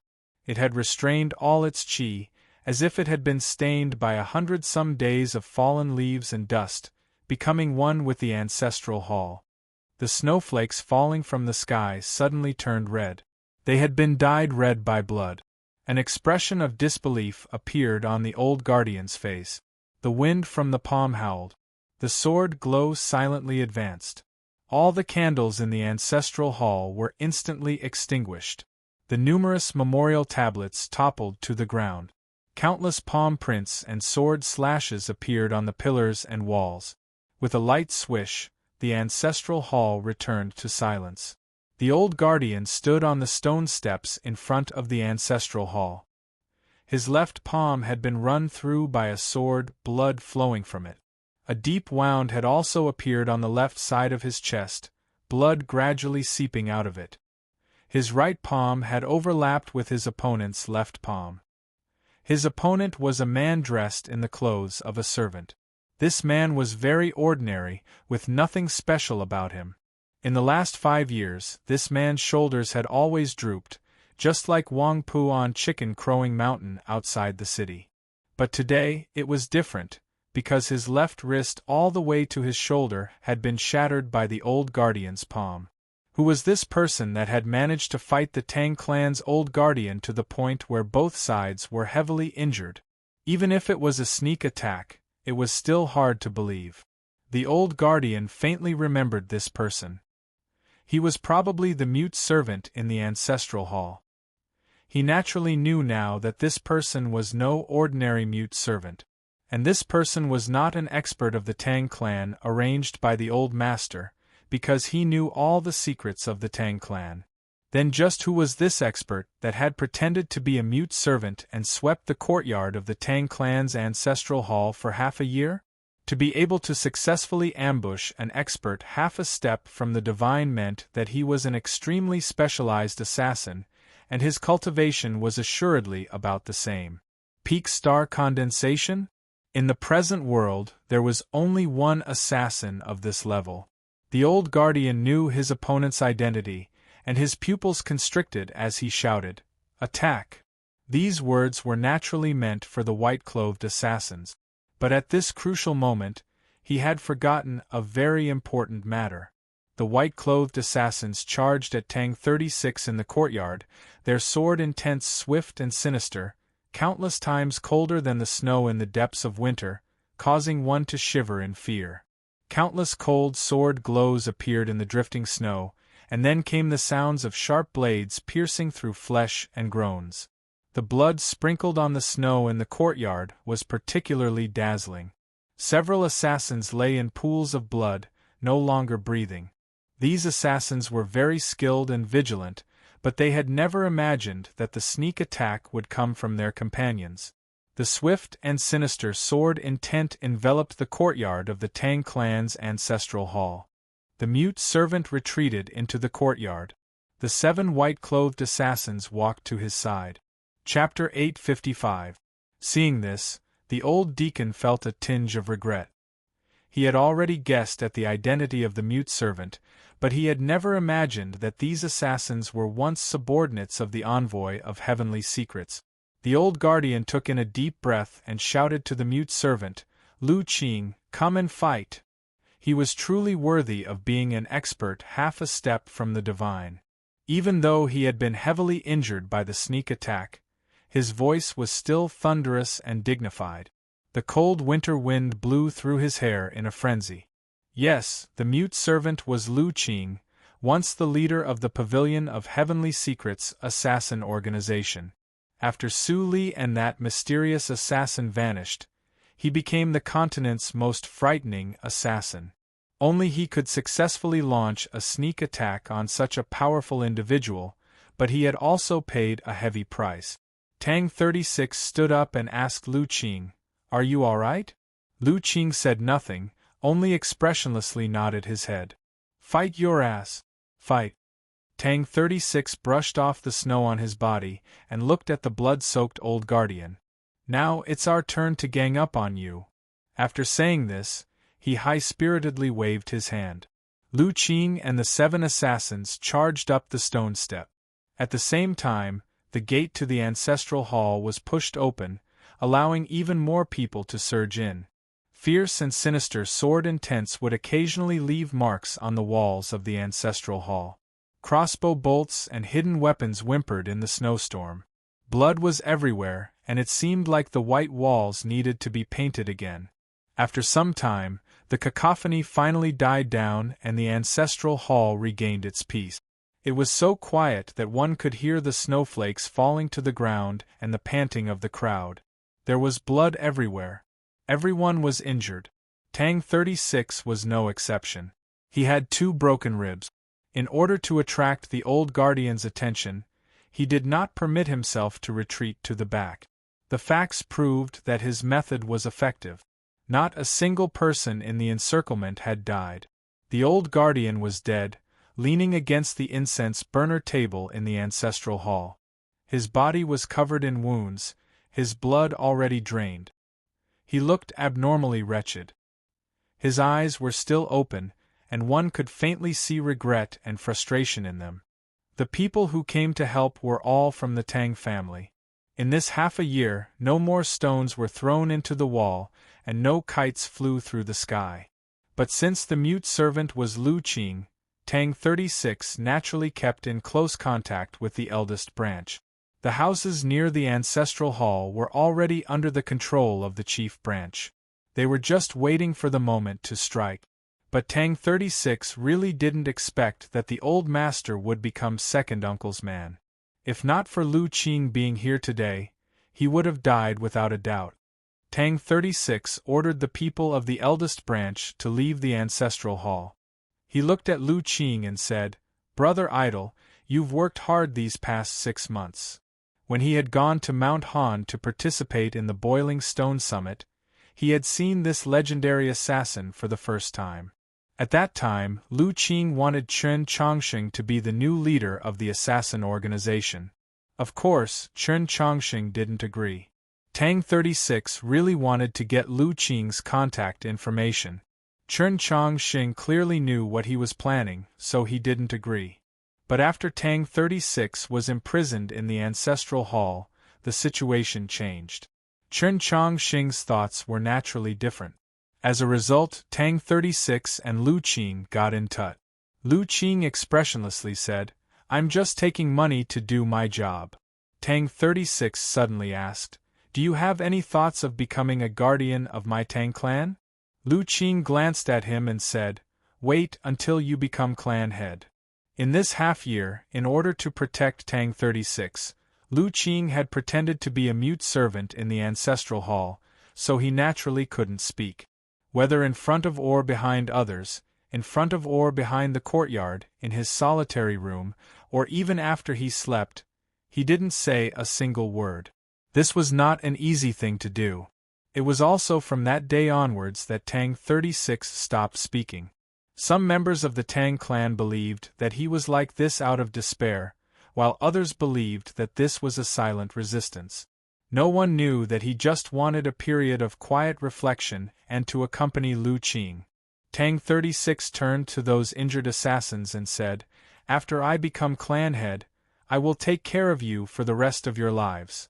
These assassins had originally belonged to the Pavilion of Heavenly Secrets, but now they were subjects of the imperial court. Today, they had acted on Lu Qing's orders, which was tantamount to treason and would assuredly invite the full pursuit of the imperial court.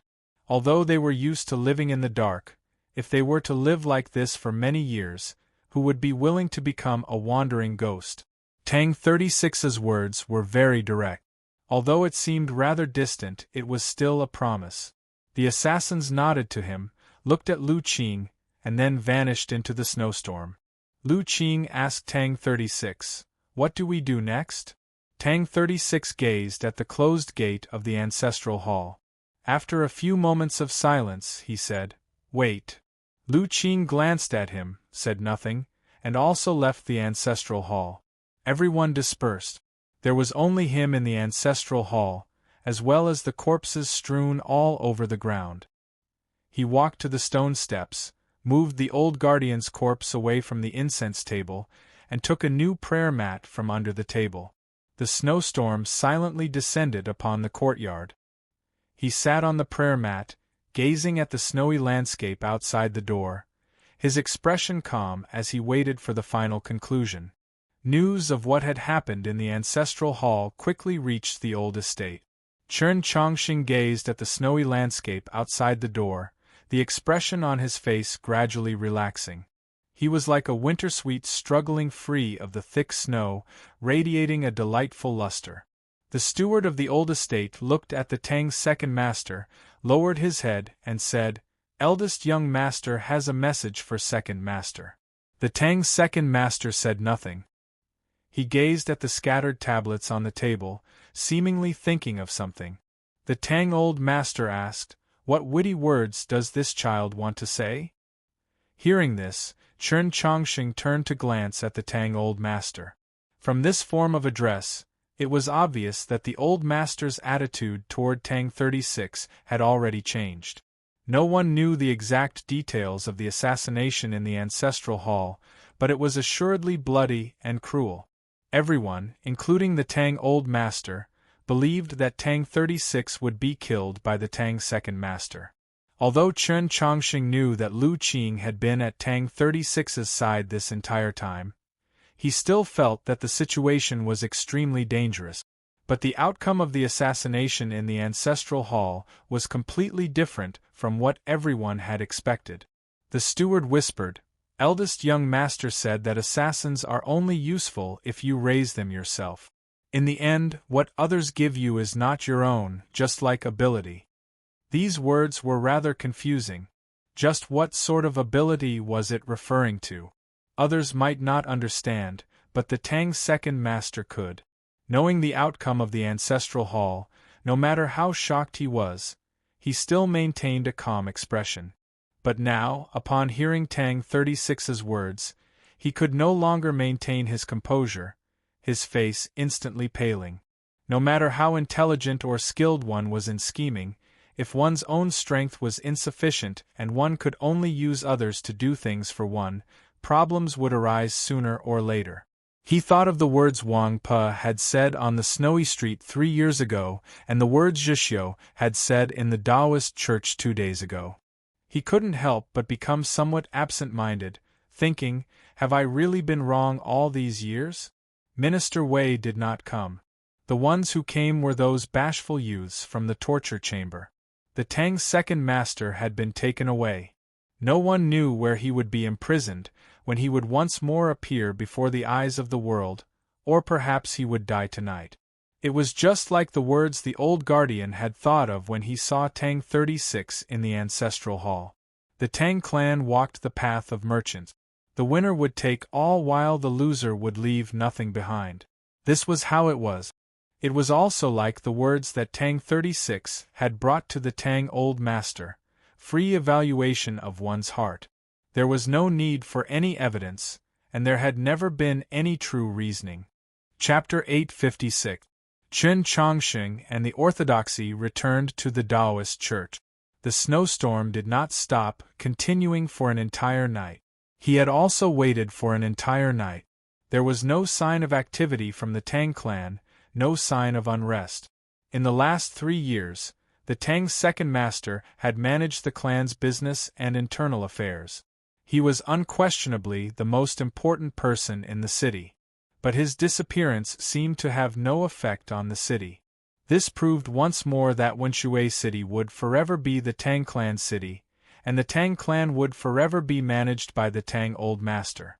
What made Chern Chongqing and the Orthodoxy uneasy was that, after an entire night, the gate to the ancestral hall remained tightly shut. Tang 36 had still not been released. When the first ray of dawn fell on the Wenshui River, the last snowflake also fell, and then the snow stopped. The cessation of the snowstorm was so sudden that no one was mentally prepared. It was like the Tang clan's old estate had delivered a letter to the Taoist church. The streets of the city were covered in a thick layer of snow, reflecting the warm red glow of the morning sun and looking like a burning meadow.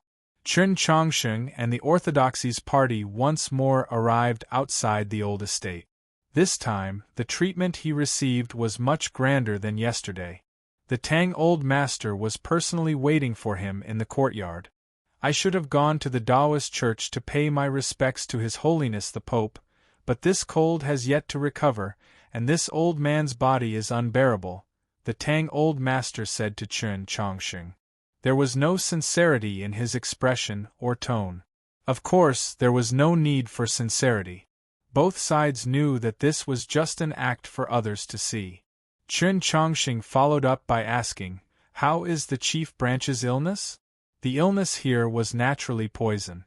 The Tang old master replied, "Yesterday, someone went to the longevity sect to invite an expert to treat him." The treatment here was naturally referring to the fact that the Tang clan had already confirmed that the longevity sect had the antidote. With the Tang clan's abilities, it was naturally possible to obtain it. Chen Chongqing finally relaxed at these words. Although the Yellow Springs poison in Chusu's body could not poison him or Nank, he and Nank were not confident that they could expel the poison from someone else's body. As they spoke, the two entered the room. With all gazes cut off from the outside, there was naturally no need for hypocritical pleasantries, and they directly entered the main topic. It would naturally be best if the antidote could be found, but it doesn't matter even if it couldn't. If one dies, then one dies. The Tang old master indifferently said. Second brother also did not understand this point. Even if he had killed brother Tang yesterday, I would not have chosen him. This was because he had many sons, and he should still be able to live for decades or even centuries. He still had time to educate and nurture a qualified successor to the family head. Chen Chongqing did not believe the Tang old master's words. If Tang 36 had really been killed yesterday, the Tang clan would assuredly face the counterattack of Chen Chongqing and the orthodoxy. Even if it was to obtain the support of Shang Xingzhou and the imperial court, he would still push the Tang second master to the position of clan head. But Chen Chongqing understood why the Tang old master had said this. The Tang old master wanted him to know that in yesterday's situation, he could refuse to give the Tang clan to the second branch, but in today's situation, he could still refuse to give it to the chief branch. Because the relationship between Chen Chongqing and Tang 36 was too close, the relationship between the chief branch and the orthodoxy had always been too close. The Tang old master had abolished the second master's position as clan head, but he still chose to stand on the side of Shang Xingzhou and the imperial court. He looked at Chen Chongqing and asked, "Do you not understand why I so firmly support your master?" Chen Chongqing thought of the dog he had seen on the street yesterday morning. After a moment of silence he said, "I can roughly understand because you too walk the same path. You use the word walk the same path very well, because many years ago, after the siege of Luoyang was lifted, I, your master Shang, and Yin truly did walk the same path back to the capital." The Tang old master gazed at the well in the courtyard, his gaze falling on the snow on the edge of the well. "In those few years, I was traveling the world, but when they found out that I was the young master of the Tang clan, whether it was the previous dynasty, the Taoist sect, or those rebellious princes, none of them dared to show me the slightest disrespect. I simply didn't have the chance to experience the dangers of the world. I originally believed that the affairs of the world were just like this. Even if some people lived more difficult lives, what did that have to do with me? In the end, I was that noble young master that no one dared to provoke, but who could have expected that Luoyang would be besieged by the demons for 3 whole months, countless tragedies. In the end, who would care that you were the young master of the Tang clan?" The Tang old master slightly narrowed his eyes, the occasional wrinkle at the corner of his eyes tinged with self-mockery, but even more with pain. The flames of war raged for 3 months, and even the red falcons used to carry messages in Luoyang had been stealthily slaughtered and eaten by some expert, so there was no hope that there would be any tree bark left. The demons raped, killed, and pillaged outside the city, while the scattered human soldiers went crazy from despair within the city. The demons ate people on the 2 shores of the Wei River, and the people of Luoyang also ate people. White bones littered the waters. Even though he was a cold-hearted person, he did not want to recall those scenes from back then. Of course, he was even less willing to see those scenes reappear before his eyes. So, can't fall into disorder. These are the 3 words that I care about the most in my life. Exterminating the demons is the thing that I want to accomplish the most in my life. The Tang clan is strong enough and has the right to choose, so how should I choose between the orthodoxy and the imperial court? I choose the strongest side. What is strong? Besides whose fist is bigger, it also depends on whose fist is steadier. The Tang old master looked at Chen Chongqing and said, "Your fist is still not big enough, and as for steadier, you're far lacking compared to your teacher." Chen Chongqing knew that this was the Tang old master's final stance, so he made no further comment. "I have nothing else to say. I just want to take him away. I originally came to Wenshui to take him away, not to convince the Tang clan to change its mind." That day in the Taoist church, he had said the same thing to the Tang's second master. But the Tang's second master did not believe him and responded with a soundless and mocking smile. The Tang old master's insight was far superior to his son's, so he could naturally tell that Chen Chongqing was speaking from the bottom of his heart. The entire matter was just this simple, and the way young people did things was just this simple. The Tang old master recalled those interesting things that had happened countless years ago when he and Shang Yuzhou had left Luoyang, and he fell silent for a very long time. Almost everyone in his generation was now dead, and even he and Shang Xingzhou were getting on in years, but they had still been young. "I promise you." The Tang old master looked at him and said, "Now that I think about it, he should already be out." Wenshui City was much livelier today than it had been a few days ago. The Tang's second master had been imprisoned somewhere and the second branch had lost power. The accounts were being checked and purged at the same time, but the shops along the street were already open for business and the number of pedestrians had increased. The main street in front of the ancestral hall was even noisier. The stewards and shopkeepers of the Tang clan's main branch, as well as the servants, were guarding Madame Tang as they waited outside the gate. Suddenly, the heavy wooden gate of the ancestral hall slowly opened. Tang 36 walked out from within. Just like when he walked out of the mausoleum of books many years ago, his hair disheveled and his face dirty, his body covered in dust, his body much thinner, as if he had suffered a great deal. But his eyes were even brighter, his expression much calmer, his temperament much more composed. Madame Tang's eyes became slightly moist as she gazed at her son. She forcefully suppressed her emotions, not daring to cry. What happened next proved to the crowd that he was still the Tang 36 of the past. Regardless of the fact that after being imprisoned in the ancestral hall for half a year, his expression and temperament were very different from before. He asked the crowd, "Where's that old bastard?" Tang 36 has finally left the ancestral hall, and Lord Threadhead has also gotten married. Glancing at the wedding photo, the bride is truly beautiful. It truly makes one angry. I wish you all the best for your white hair. Chapter 857. All of Wenshui City had been stunned by these words. It was absolutely quiet outside the ancestral hall, as quiet as a tomb. After a while, someone finally awoke from their daze. Madame Tang concealed the fear in her eyes and quickly walked up to him, raising her hand and preparing to strike. A resounding slap might be able to make the old master not so angry when he hears of this matter. With this thought, Madame Tang clenched her teeth and struck. Not wanting to soften her hand out of regret and thus be seen through, she used a great deal of strength. Tang 36 smiled at her, not dodging. With a slap, Madame Tang's palm landed on Tang 36's face with a crisp sound. The left side of Tang 36's face began to visibly redden, but because he had not washed his face for many days, it was covered in dust and dirt, so it was not too conspicuous. But his face still carried a smile, one that was very sincere, without the slightest reluctance or emotion. Madame Tang froze, then reproached with remorse, "Why didn't you dodge? Your child has been unfilial. In this half-year I've made Madame worry, and I haven't been able to serve at father's bedside. I deserve to be hit."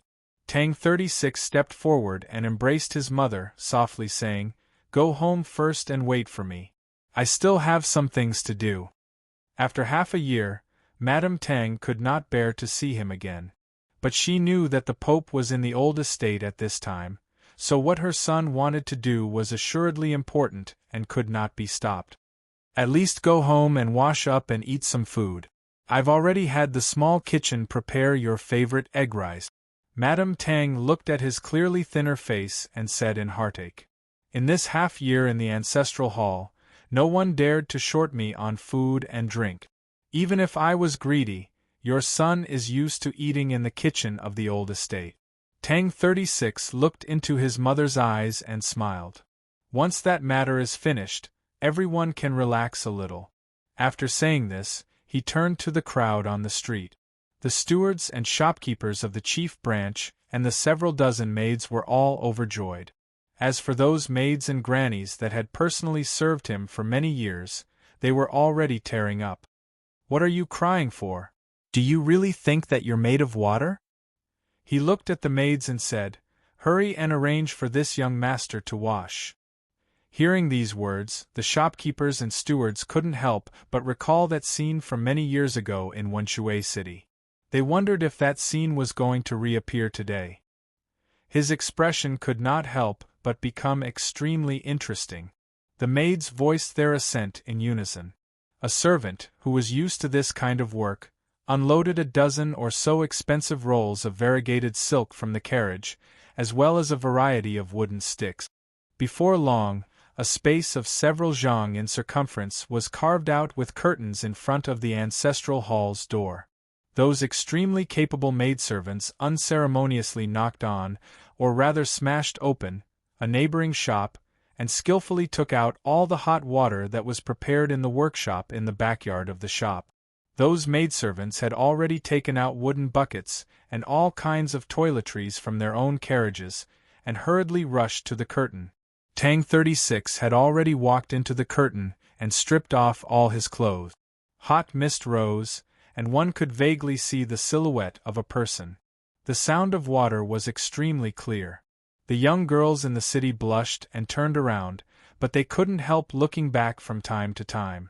Mrs. Tang sighed helplessly, but her face was full of gratification. The stewards and shopkeepers, as well as the onlookers, were shocked speechless at first. Then they all laughed. It had truly been many years since they had seen this sort of scenery in Wenshui City. It didn't take long for the curtain to be taken down. That thin and haggard young man with disheveled hair and dirty face had now transformed into an elegant and noble young master. The eyes of the young girls on the street became incomparably bright. A maid came up to him with a sword in her hands and carefully tied it around his waist. This sword seemed rather ancient, but when tied to his body, it seemed like it had just been washed, its sharpness threatening. It was the Wenshui sword. Tang 36, wearing his cloud-ascending boots and the Wenshui sword at his waist, left the ancestral hall and went to the old estate. The crowd stopped at a distance on the street. No one dared to follow. He didn't even glance at the tablets left behind by past emperors and popes, and he certainly didn't pay any attention to that extremely humble steward. He pushed open the door to the old estate and walked in, as natural as returning home. In truth, this place had always been his home. He had lived here for many years. In all of Wenshui City, no one was more familiar with this place than him, except the old master. Upon entering the small courtyard of the old estate, he began to greet people, greeting them like a master. He patted Ling Haijiwang on the shoulder and said, "You've come." He then asked Archbishop Lin, "Are you used to living here?" He froze at the sight of Nank, then turned to the steward and said, "Why aren't you quickly taking out grandfather's best tea leaves to brew? What are you standing around for? Do you know who this person is? Although I've never seen her before, I can recognize her with a single glance. Do you want to die?" He saw Zhishio and nodded, saying nothing. In the end, he saw Guan Feibai and his brows instantly rose like swords. "Why have you also come?" Chen Chongqing was worried that Chusu would launch a sneak attack on Guan Feibai, so he had him remain in the Taoist church yesterday. Now that Chusu had been expelled from Wenshui City and Guan Feibai knew that Tang 36 might be released, he had specially come to the old estate to wait. He hadn't expected that after so many years, this fellow would still be as annoying as ever. I can't come? Guan Feibai's brows also rose up like swords. Just when he believed that Tang 36 would continue to oppose him as before, Tang 36 smiled and said, "Those who come from afar are guests. I welcome you with all my might." He then changed the topic, his smile fading. He pulled Zhixio to his side and said, "In the future, when we go to Mount Li, you also have to welcome us." Guan Feibai shook his head, thinking, I was still worrying about this fellow being locked up. Now that I think about it, my worries were truly unnecessary. The thick curtains fell, forming a single room. All gazes and the snow on the edge of the well were blocked outside. The tiles on the mahjong table were in a mess. Some were standing, some had fallen, some were facing the sky, and some were not for anyone to see. One could faintly see the remnants of yesterday's games. Chen Chongqing and the Tang Old Master sat across from each other, separated by the mahjong table. Tang 36 walked up to the table and looked at Chen Chongqing. "Have you made it clear?" Chen Chongqing nodded. Tang 36 grumpily said, "Then why haven't you quickly given up your seat? This is your clan's chair. Can I stop you from sitting on it?" Chen Chongqing helplessly stood up and sat on the chair next to him. Tang 36 sat on his original seat. It was precisely the seat across from the Tang Old Master. This seat naturally had its meaning. After entering the room, he had wanted to drive Chen Chongqing away and sit on this seat. There naturally had to be a deeper meaning. "Now it's our turn to talk." Tang 36 looked at the Tang Old Master and said. As he said this, the emotions in his eyes were very complex. There was the affection of a child, sorrow and sorrow, worry and reluctance, loathing and loneliness. When he finished speaking, these complex and indescribable emotions completely vanished, leaving behind only apathy. Chapter 858. The Tang Old Master replied, "What's there to talk about with a little child like you?" Tang 36 smiled. "Old scoundrel, do you think this mahjong game is over?" For some reason, Chen Chongqing felt a chill when he saw his smile, and then felt a little sad for him. The first thing he had said upon leaving the Tang clan's ancestral hall had been, "Where's that old bastard?" Comparing the terms old bastard and old scoundrel, the former naturally expressed greater resentment. He was currently using the latter, but that did not mean that his resentment was lessening. It could only mean that his attitude was growing colder and colder. Coldness was because he was emotionless. The Tang Old Master was too emotionless. On the surface, everything that had happened yesterday was naturally due to the Tang Old Master's wisdom and resolve. When he learned that his second son was colluding with the demons, he placed righteousness before family. But Tang 36 did not think this way. He had spent half a year in the ancestral hall without saying a word, and had long since thought through everything clearly. He had already seen through his grandfather. If Chen Chongqing had not come to Wenshui, his father would have assuredly died, and he would have been imprisoned until his death. Whether it was the poisoning or the struggle for power, many things seemed to have been done by the Tang second master, but whose Tang clan was the Tang clan? If the Tang Old Master had not maintained his silence, would these things have happened?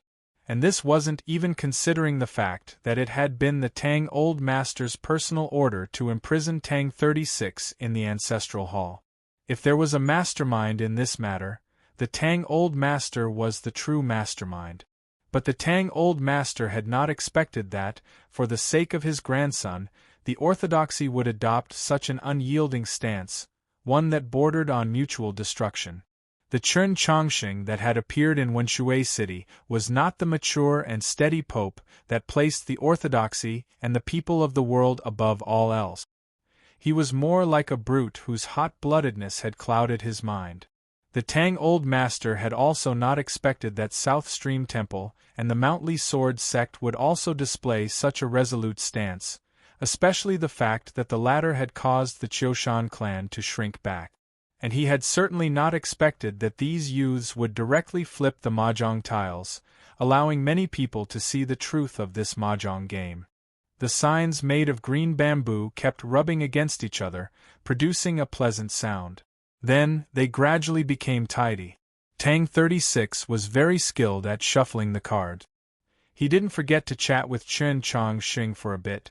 Ever since I was young, I always wanted to play cards in this room, but this old guy always said I was still young and didn't give me the chance. Actually, if we talk about playing cards, he is no match for me. After learning that Su Yurong had once been mahjong partners with the Tang Old Master, Chen Chongqing had always wanted to know why Tang 36 had never seen her. Only when he heard these words did he realize that there was such a story. In the eyes of the Tang Old Master, Tang 36 was just a child, so he naturally had no right to enter the room. "Do you really think you're qualified to play cards with me?" The Tang Old Master did not move. His right hand stroked his cane as he calmly asked Tang 36. Tang 36 didn't have any intention of respecting the elder. He just stacked the tiles in front of him and ignored the rest of the scattered tiles on the table. He said, "The game of cards I played with second uncle yesterday was not bad, right?" The Tang Old Master replied, "That's because I gave you a good hand." Tang 36 replied, "That last hand was my own." Both of these statements were correct. Whether it was the torture hall, Minister Wei, Five-Kind Man, or those hidden forces in the old estate, they were all the Tang clan's best cards. When these cards fell into Tang 36's hands, the Tang Second Master did not have much power to resist, so the Tang Second Master very straightforwardly chose not to resist, instead placing all his hopes on his final thunderous strike. He had not expected that Tang 36 had prepared an especially beautiful hidden hand. The Tang Old Master expressionlessly said, "Without my cards, you would have lost everything long ago. How could you have the chance to last until the last game?" "Reasonable." Tang 36 raised his head and said, "Then today, I will not use the clan's cards, but my own cards to fight with you." As he said this, he stared straight into the old master's eyes, or at the same level. In short, it was extremely rude and unyielding. The Tang Old Master mocked, "What good cards could a little cub like you have?" Tang 36 replied, "His cards are my cards. Who dares to say that those cards are bad?" He then turned to Chen Chongqing and asked, "There's no problem in borrowing them, right?" Chen Chongqing replied, "It's not like their books. If you want to use them, you can take them." "What are you pretending to be generous for?" Tang 36 mocked, "Back then, I wanted to take a look at your sword, but you refused. You were so nervous about something." He was referring to the old matter in the Plum Garden Inn. The two looked at each other and smiled, no longer arguing. The Tang Old Master did not smile, but for the first time, his expression turned grave. In this mahjong game between the Tang clan grandfather and grandson, there was only one spectator, Chen Chongqing. Although he did not participate, he was not a pure spectator, because his cards were all on the table, all in front of Tang 36. This game was not played in the capital, nor was it the bloody battle to the end that was popular in Wenshui City, nor was it the River of Blood that the disciples of the Mountly Sword sect loved to play. The way Tang 36 played was very much in line with his own personality, and it was also easier for a beginner like Chen Chongqing to understand. In terms of size, clatter-clatter could be heard in the quiet room. It was the sound of bamboo tiles colliding with the hard old pear wood table. Those tiles were thrown onto the table and quietly laid there, like dragon horses bathing in the sun on a meadow. Once the order was given, these soldiers would line up in formation and charge without rest. In the red were the red-dyed banners flapping in the wind. They were the Orthodoxy Cavalry, the Mount Song Army Headquarters, and the Tsong Province Army Headquarters. Two were the Iron Spear, the painted armor Xiaozhang, who had been pursued by the imperial court for 3 years but had instead killed many of its experts. There was also the blade, the dragon, the tiger, and the millions of believers. Little Chicken was a peacock, but also a phoenix. Tang 36 flipped over the tiles in his hand. Chen Chongqing uneasily asked, "Neither of them will be happy with this description, right?" Tang 36 replied, in distress, that something is not as good as that, it's just a description. There's no need to be so serious. Besides, why did you pick out a tile that looks like a phoenix for me? Chen Chongqing had only recognized all the tiles yesterday, so how could he possibly pick one? He could only say nothing. This was very funny, but the Tang old master still did not laugh. His expression was even more solemn than before. Tang 36 had already finished playing the tiles in his hand, but the Tang old master still had not moved. The countless mahjong tiles represented the factions of the opposing side. In terms of strength, it was hard to say who would win and who would lose in the end. If the Tang old master tried to reason with these two juniors, he would assuredly win. But the Tang clan would assuredly lose. Chapter 859. But besides the strength on the cards, there were also many strengths hidden under the table that would often display their most important effects at the most crucial moment. For example, in the coup of the Mausoleum of Books 3 years ago, if not for the Tang clan, Shang Xingzhou would have found it very difficult to control the situation in the capital. You are a descendant of the Tang clan, so you should be well aware of where the Tang clan is strongest. The Tang old master said to Tang 36. Is it those old words again? Tang 36 indifferently said, at the time, second uncle was constantly nagging in my ear, telling me to learn reverence, and the most revered aspect of our Tang clan is our history. To put it another way, it's because our Tang clan has lived the longest on the continent. The Tang old master said, it truly is some old words, but old words are often correct. I didn't say that these words were wrong.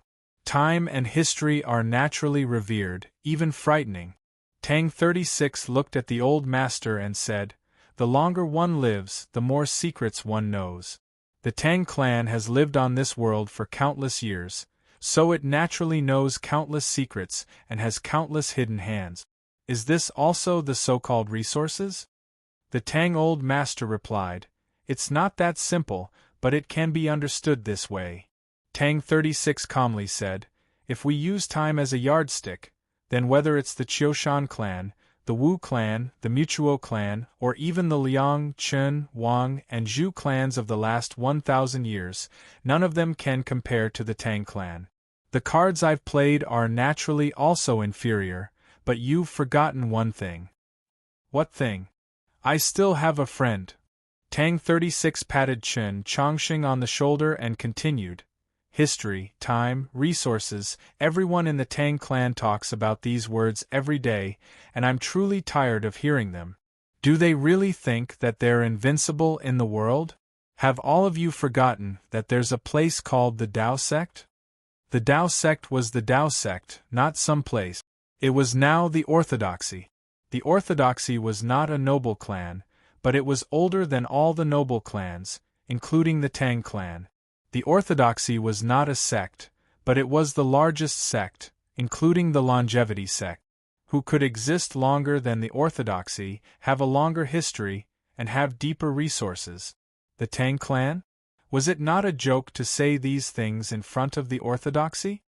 You locked me up in the ancestral hall for half a year so I could think about some things. Tang 36 took out a scroll from his sleeve and placed it on the table. He said to the Tang old master, there are some problems that need to be clearly thought through, and they are now clear. There are also some problems that need to be prepared for the future. These are my preparations. You can take a look. The dossier was filled with small, densely packed words, and there were probably more than 10,000 of them. As the Tang old master read these words, his face turned colder and colder, his eyes narrowed. It was quiet in the room. Only the sound of flipping could be heard. Chen Chongqing glanced at Tang 36 and thought to himself, what did he write? Tang 36 ignored him and continued to stare at the old master. He subconsciously clenched his fists and his fingers turned white. Do you think the situation will develop as you imagine? The Tang Old Master finally finished reading the file. He slowly raised his head and expressionlessly asked Tang 36. Tang 36 said, I am the only grandson of the Tang family. No one knows the Tang family better than me. If I were to lead the attack on the Tang family, it would be more or less like this. Chen Chongqing vaguely understood what was written on the file. The Tang Old Master fell quiet for a very long time, then said, I admit that you have a great understanding of the family business, and I also admit that your plans are truly sinister and ruthless, but since you are the only grandson of the Tang family, how can you be so callous and heartless to your own clan? Can you convince yourself of this? Tang 36 replied, I will tell myself that I am learning from you. Isn't the head of the Tang clan supposed to be so callous and heartless? The Tang Old Master asked, Then have you ever thought, if the Tang clan is destroyed, what will happen to the human race?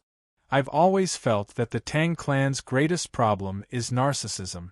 Tang 36 continued, As a person, narcissism can, to a certain extent, increase one's charm, such as myself. But as a clan, being too narcissistic is not a good thing, because it is easy to misjudge one's own importance and make mistakes in negotiations with one's opponent. I hope that Elder will not make this mistake. The Tang clan is not like the uncles of the other branches imagine it to be. If it collapses, it will drag down the entire human world. All industries will cease to flourish, the people will become destitute, and the world will fall into chaos. The Tang Old Master stared into his eyes and asked, The problem is, how can you be sure that this situation will not occur? Tang 36 replied, So what if it does? With me here, as long as the imperial court and the orthodoxy do not lose their heads, this chaotic situation will last for 1.5 years at most. The Tang Old Master's eyes grew colder and colder. But in this 1.5 years, how many people will starve to death? Have you ever thought about it? Tang 36 calmly gazed at him for a very long time, then said, I might starve to death in the ancestral hall. Has Elder ever thought about this? At this point, the Tang Old Master finally felt threatened. Because what Tang 36 was using to threaten him was the thing that he cared about the most, the Tang clan's everlasting legacy. Moreover, Tang 36 had succeeded in proving that he had the ability, or at least the possibility of destroying the Tang clan, and that he really could do it. The Tang Old Master finally understood what sort of change the half-year in the ancestral hall had brought to his once undisciplined and cheerful grandson. If you really do this, your memorial tablet will not have the right to enter the ancestral hall, and your name will also be erased from the genealogy. On the first day that the Tang clan is ruined, I will burn down the ancestral hall. I've already lived there for half a year. Do you think that I still want to live there after I die? Then what about your eternal infamy? Even if you're buried in the Li Palace, when people pass by your grave, they will still spit on it. If I can crawl out of my grave, I will naturally spit it back. If I can't, what need is there to care?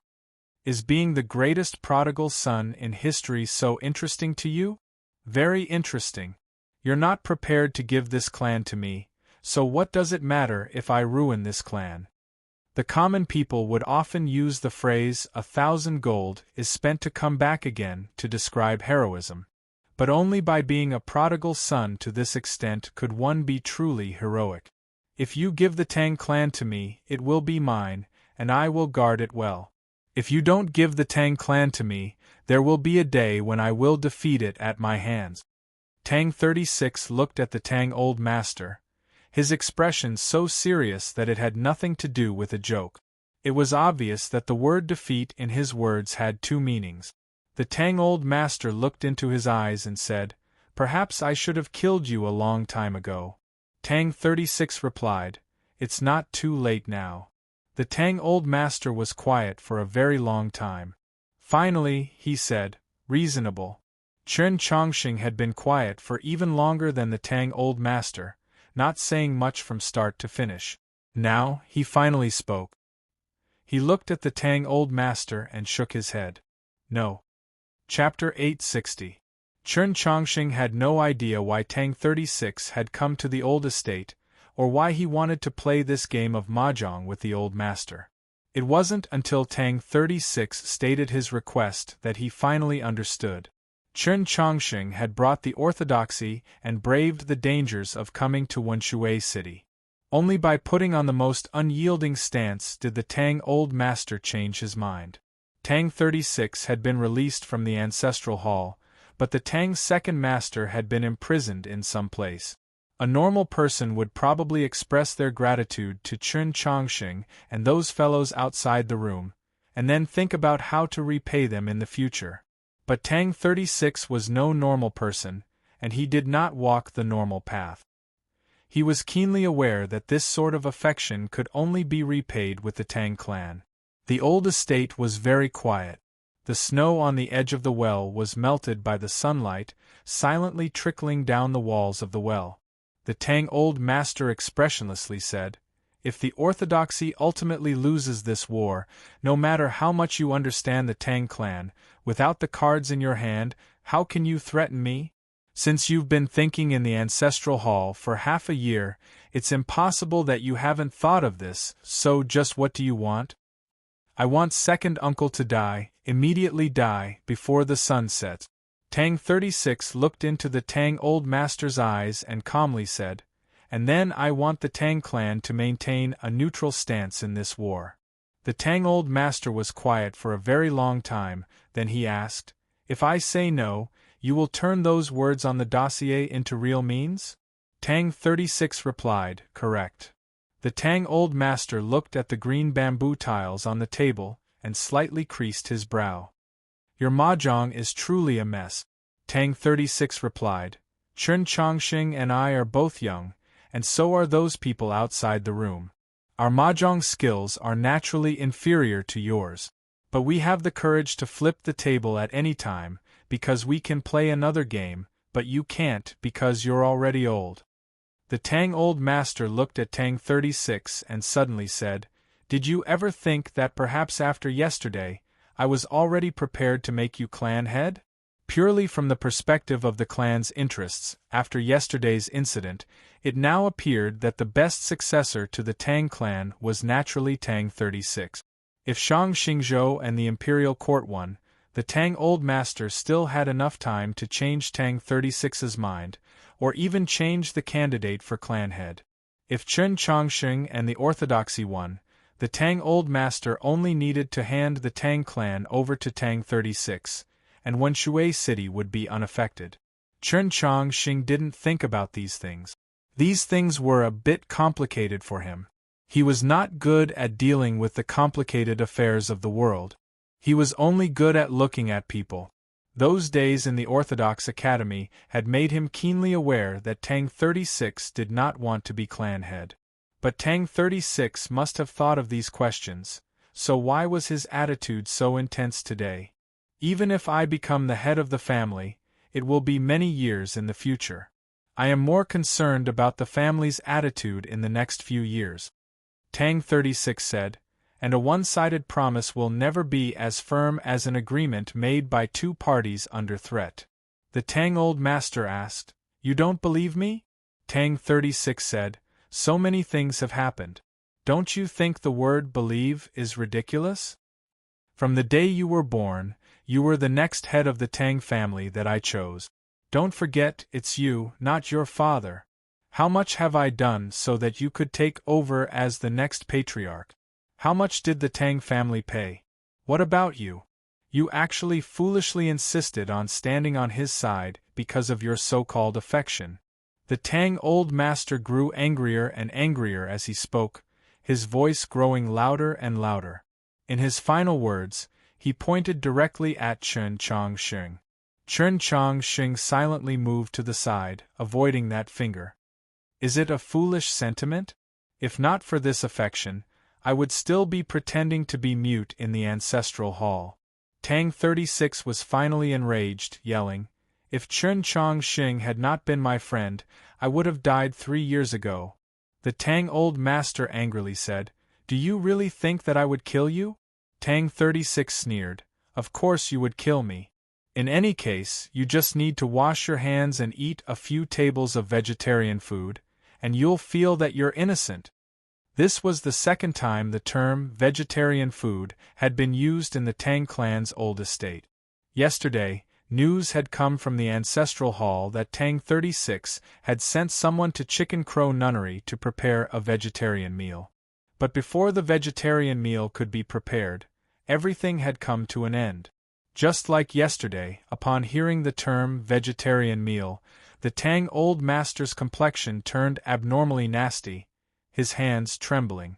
After some time, the Tang old master finally calmed down and asked, How was the taste? That table of vegetarian food was sent into the ancestral hall at night. It's already cold. Tang 36 fell quiet for a while, then said, The taste was ordinary, and it wasn't real meat. It was inferior to the Clear Lake restaurant of the past, and it was also inferior to the Orthodox Academy's dining hall. The Tang old master was quiet for a very long time, then he said, Is that so? After I die, I don't know if anyone will be willing to eat it. Grandfather, this is the greatest difference between us. At this point in this long conversation, Tang 36 had finally said this word for the first time. But this word did not warm the mood in the room. On the contrary, it made it even colder, just like what he said next. Yes, in order to raise me to be the head of the Tang clan, you truly did treat me extremely well in these 20-some years. The clan truly did pay a great price, but did you ever think, those were not what I wanted, nor were they what everyone in the clan was willing to accept, like the matter of all the branches having no descendants. Tang 36 angrily said, Yes, my Tang clan has its own talent in cultivation and longevity. After Sir passes away 1,000 years, I will be in complete control of the clan, and the other branches can have as many children as they want. Those younger brothers and sisters are much younger than me, so they can no longer threaten me, but did Sir ever think that this was too ruthless? That year, fourth aunt secretly got pregnant with a child. Using the excuse that her mother was gravely ill, she returned to her paternal home and hid the child for 5 months, but in the end, you still found out. You wanted fourth uncle to force fourth aunt to abort that child. Did you ever think about how much pain fourth aunt was in? Compared to that, what do those hostile gazes the chief branch received count for? As for the vegetarian meal on Chicken Crowing Mountain, you don't need to worry, because I am not you. Tang 36 gave the old master a disappointed glance, then got up and walked out of the room. Chen Chongqing also left. Only the Tang old master was left in the room. He sat alone at the table, his thoughts a mystery. Those emerald green bamboo tablets just lay quietly on the table, untouched. The dark clouds gathered once more, and the surface of the river at night was very quiet, very gloomy. In the past, the surface of the river would have been illuminated by many lanterns. Tang 36 sat by the river, gazing at the pitch-black shore as he thought of those days. Chen Chongqing was also present. Today, he had once more come to the estate of the chief branch of the Tang clan as a guest, but not as the Pope, but as a friend.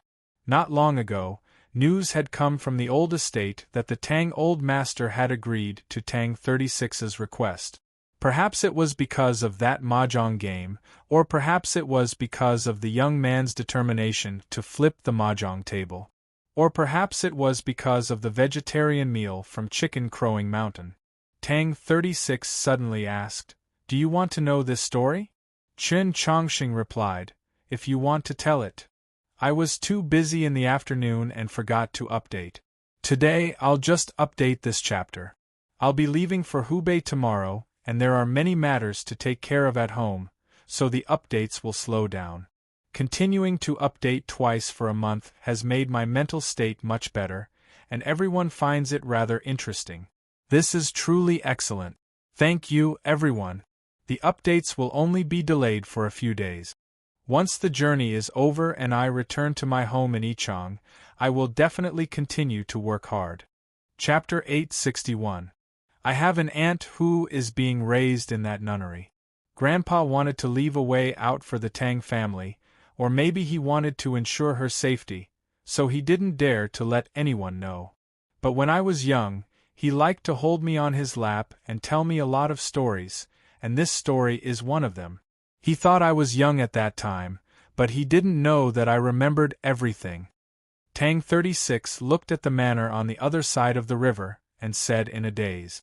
Chen Chongqing glanced at him and asked, "How old were you then?" Tang 36 replied, "About a year old." Chen Chongqing said, "You can actually remember things from when you were so young?" Tang 36 said, "Maybe I'm smarter than others." Chen Chongqing said emotionally, "Isn't this a bit too early? Who am I? I'm a genius." This was something worth laughing at, but neither Chen Chongqing nor Tang 36 laughed.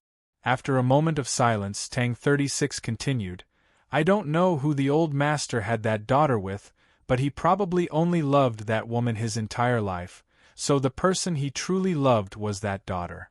It was precisely because I truly loved her that I knew that old master wouldn't let her become the head of the family. I wasn't afraid of her, so I brought this matter up. Yes, I just want to use the woman from Chicken Crow Nunnery to threaten Grandpa." Chen Chongqing didn't know what to say. Tang 36 glanced at him and asked, "Do you think I'm very cold-blooded and heartless now? Taoist Baishir is dead. I ordered it." Chen Chongqing suddenly said something that seemed unrelated. His gaze fell upon the dark surface of the river. Yesterday, the Tang clan's Five-Kind Man and Chusu had engaged in a great battle here. Poisonous blood had splattered everywhere, and the banks of the river were filled with foul poison qi. The Tang family had already started to clean up, but many fish had died. He and Tang 36 had good eyesight. No matter how dark the environment was, they could still see the dead fish on the rotten mud. In the Orthodox Academy, Tang 36 had told him not to sink into the mud, so what about now? Chen Chongqing said, "Does this count as us becoming the kind of people we hated the most in the past?" Tang 36 said, "If that can change something, it's also good." Chen Chongqing asked, "For example?" Tang 36 pointed to the opposite bank and said, "If you hadn't done that, the darkness on the other side of the river would have fallen behind us." On both sides of the river were the manors of the Tang family's first and second branch. There were no lights on the other side of the river. It was dark and gloomy. It was unknown how many people from the second branch had died since yesterday. Just like what Tang 36 said, if they lost, it would be the eldest branch's turn to suffer. Tang 36 said, "Thank you." Chen Chongqing replied, "You're welcome." According to Tang 36's request, before the sun set, the Tang second master was dead. The next morning, he personally went to the autopsy and confirmed that there were no problems. The orthodoxy had dispatched Ling Haijiwang. According to his report to Chen Chongqing upon his return, Tang 36 had fallen silent for a very long time, his thoughts inscrutable. After taking Chen Chongqing's medicine, eldest Fang's condition stabilized a lot, but he still hadn't woken up from his coma. The sinister poison had already seeped deep into his internal organs, and it would be very troublesome to completely remove it. He had to start with the longevity sect. The Tang clan had already dispatched people to the longevity sect, and it was said that the blind zither player might also be secretly accompanying them. Tang 36 was still worried and decided to personally go. Chen Chongqing also wanted to go to the south. There were several important matters he needed to take care of. 3 years had passed since the confluence of the North and South had come to an agreement, and there was also a possibility that the North and South of the Orthodoxy could be reunited. In the southern faction of the Orthodoxy, the longevity sect had already withered and no longer had much strength. It could only secretly make a few small moves, and the Li Palace needed to convince Holy Maiden Peak. Based on the relationship between Qin Changxing and Su Yorong, there really was a chance that this matter would succeed, and the orthodoxy really might return to its former glory. To the orthodoxy, this was naturally a good thing, but to the imperial court, this was not necessarily the case. Everyone left Wenshui City, and it was time to part. The first to leave was Guan Fei Bai. Logically speaking, Mount Li and the Longevity sect were both in the south, so he was completely capable of traveling with Qin Changxing and the others. However, he had received news that his eldest brother would soon return to the mountain, so he couldn't help but feel somewhat anxious. 2 days ago, when Qin Changxing had gone to the old estate, he had remained in the Taoist church because of his injuries, so he didn't know that a certain person had appeared outside the old estate. Qin Changxing already had a vague idea of what was going on. He said to Guan Fei Bai, "I saw your senior brother. Help me say hello." Guan Fei Bai believed that he was speaking of Go Hanshi, so he didn't think too much about it and naturally agreed. He then turned to Zhixiu and said, "If your illness can be cured, you can come to Mount Li at any time. No one will stop you, but if your illness cannot be cured and you are destined to die a violent death, then do not harm junior sister. We will not let you meet." Zhixiu's expression did not change, as if he had not heard these words. Qin Changxing took a sword and placed it in front of Guan Fei Bai. "Your sword is broken. I picked one for you, but I don't know if it's suitable or not." That night in the rear garden of the Taoist church, Guan Fei Bai's sword, which was only worth a few qian of silver, had been broken by Chusi. Qin Changxing had always wanted to get a sword for him. The reason he had not given it to him 2 days ago, besides Guan Fei Bai's injuries, was also because he did not want the Mount Li sword sect to be dragged into the mess of the Tang clan because of his affairs. Everyone knew that Qin Changxing had many swords at his side, and they were all very good swords.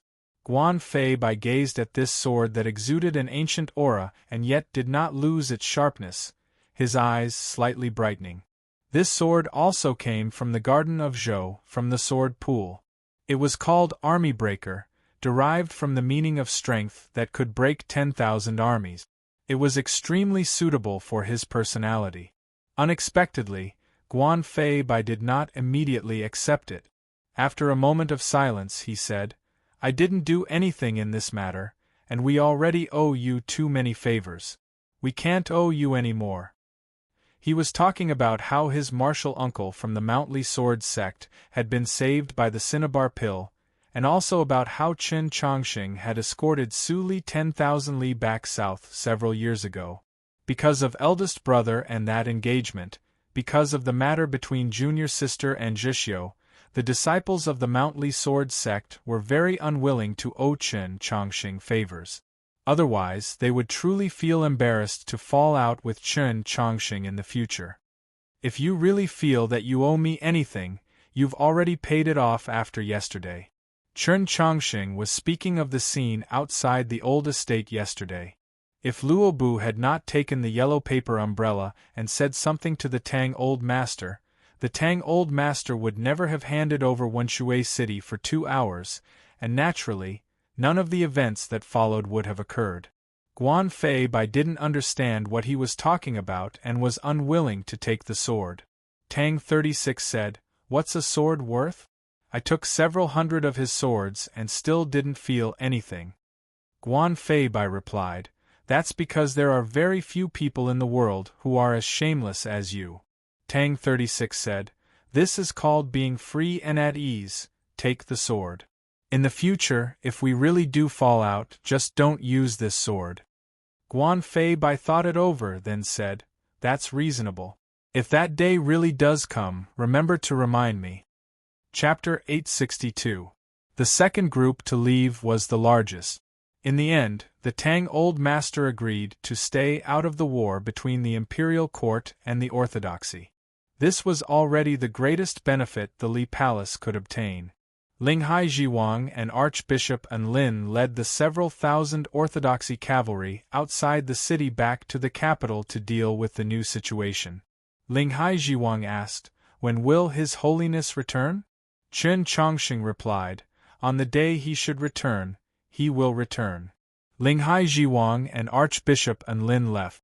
Countless plumes of dust rose from the plains to the north of the city, gradually shrouding the old city. As he gazed at the distant scene, Tang 36 suddenly said, "Don't believe that the old master will always remain neutral." That day, Chusu was intentionally let go. Chen Chongxing already knew the specifics of the battle by the Wenshui River, so he nodded his head to indicate that he understood. The Tang clan's five-kind man was very frightening, and it had happened in Wenshui City. No matter how formidable Chusu was, there was no reason for him to escape. Since that blind zither player is the only remaining elder of the longevity sect, it makes sense for him to be lenient. The speaker was the bishop of Wenshui City. As the number one figure the orthodoxy had placed in Wenshui City, he had played an extremely important role in this incident, had played many roles. The Tang clan would probably not vent their anger on him, but if he continued to remain in Wenshui City's Taoist church, the Tang clan would probably find him somewhat of an eyesore. Chen Chongxing and Linghai Jiwang had already agreed that the Li Palace would soon dispatch a new bishop to Wenshui to take up his post. What to do with the original bishop had become a problem. Logically speaking, the bishop of Wenshui had performed such a great service for the orthodoxy that he should have returned to the capital and obtained an even nobler position, but he had personally killed Taoist Baisher. Upon returning to the capital, he would assuredly be viewed as a thorn by some people in the orthodoxy and encounter many problems. Thus, Chen Chongxing had still not made up his mind. "Now that we're leaving, have you thought it over?" Chen Chongxing asked the bishop. The bishop of Wenshui replied, "This lowly one wishes to serve at His Holiness's side." Tang 36 replied, "This position truly is better than any position in the Li Palace." To the people of the orthodoxy, what was the best position? Of course, it was the position closest to the Pope. Whether the Pope was in the south, the north, or the desolate west, as long as one could remain at his side for a long time, one would assuredly obtain the greatest benefits. The Archbishop of Wenshui had a humble expression and gave a faint smile. He did not refute Tang 36's words, saying, "Your Holiness speaks reason." Tang 36 looked at him and asked, "If this position is a shortcut to other positions, then what position do you want in the end?" The Archbishop of Wenshui very seriously said, "In this life, there is no hope for the divine. I just want to be an archbishop before I return to the Sea of Stars." Tang 36 was very interested and asked, "Which holy hall?" "Grass Moon Club." The Archbishop of Wenshui answered very quickly. It was obvious that he had thought about this for a very long time. Hearing this answer, Tang 36 couldn't help but laugh. The Grass Moon Hall was one of the Li Palace's 6 halls, the residence of the Archbishop of the Hall of Announcements. After the previous Archbishop of the Hall of Announcements, Mu Jiosher, had been exiled from the orthodoxy by the Pope, the Grass Moon Hall had remained masterless. The Archbishop of Wenshui's goal was very accurate and reasonable. "I admire you very much," Tang 36 said. "May I know your name?" This person was the highest representative of the orthodoxy in Wenshui City, and he had lived in Wenshui City for many years, but Tang 36 truly did not know his name. The Archbishop of Wenshui smiled and said, "The old master used to like to call me Little Hu, but Sir can also call me this." The Tang old master could call him this, but Tang 36 did not have the right. Somewhat unsure, he asked, "Little Hu?"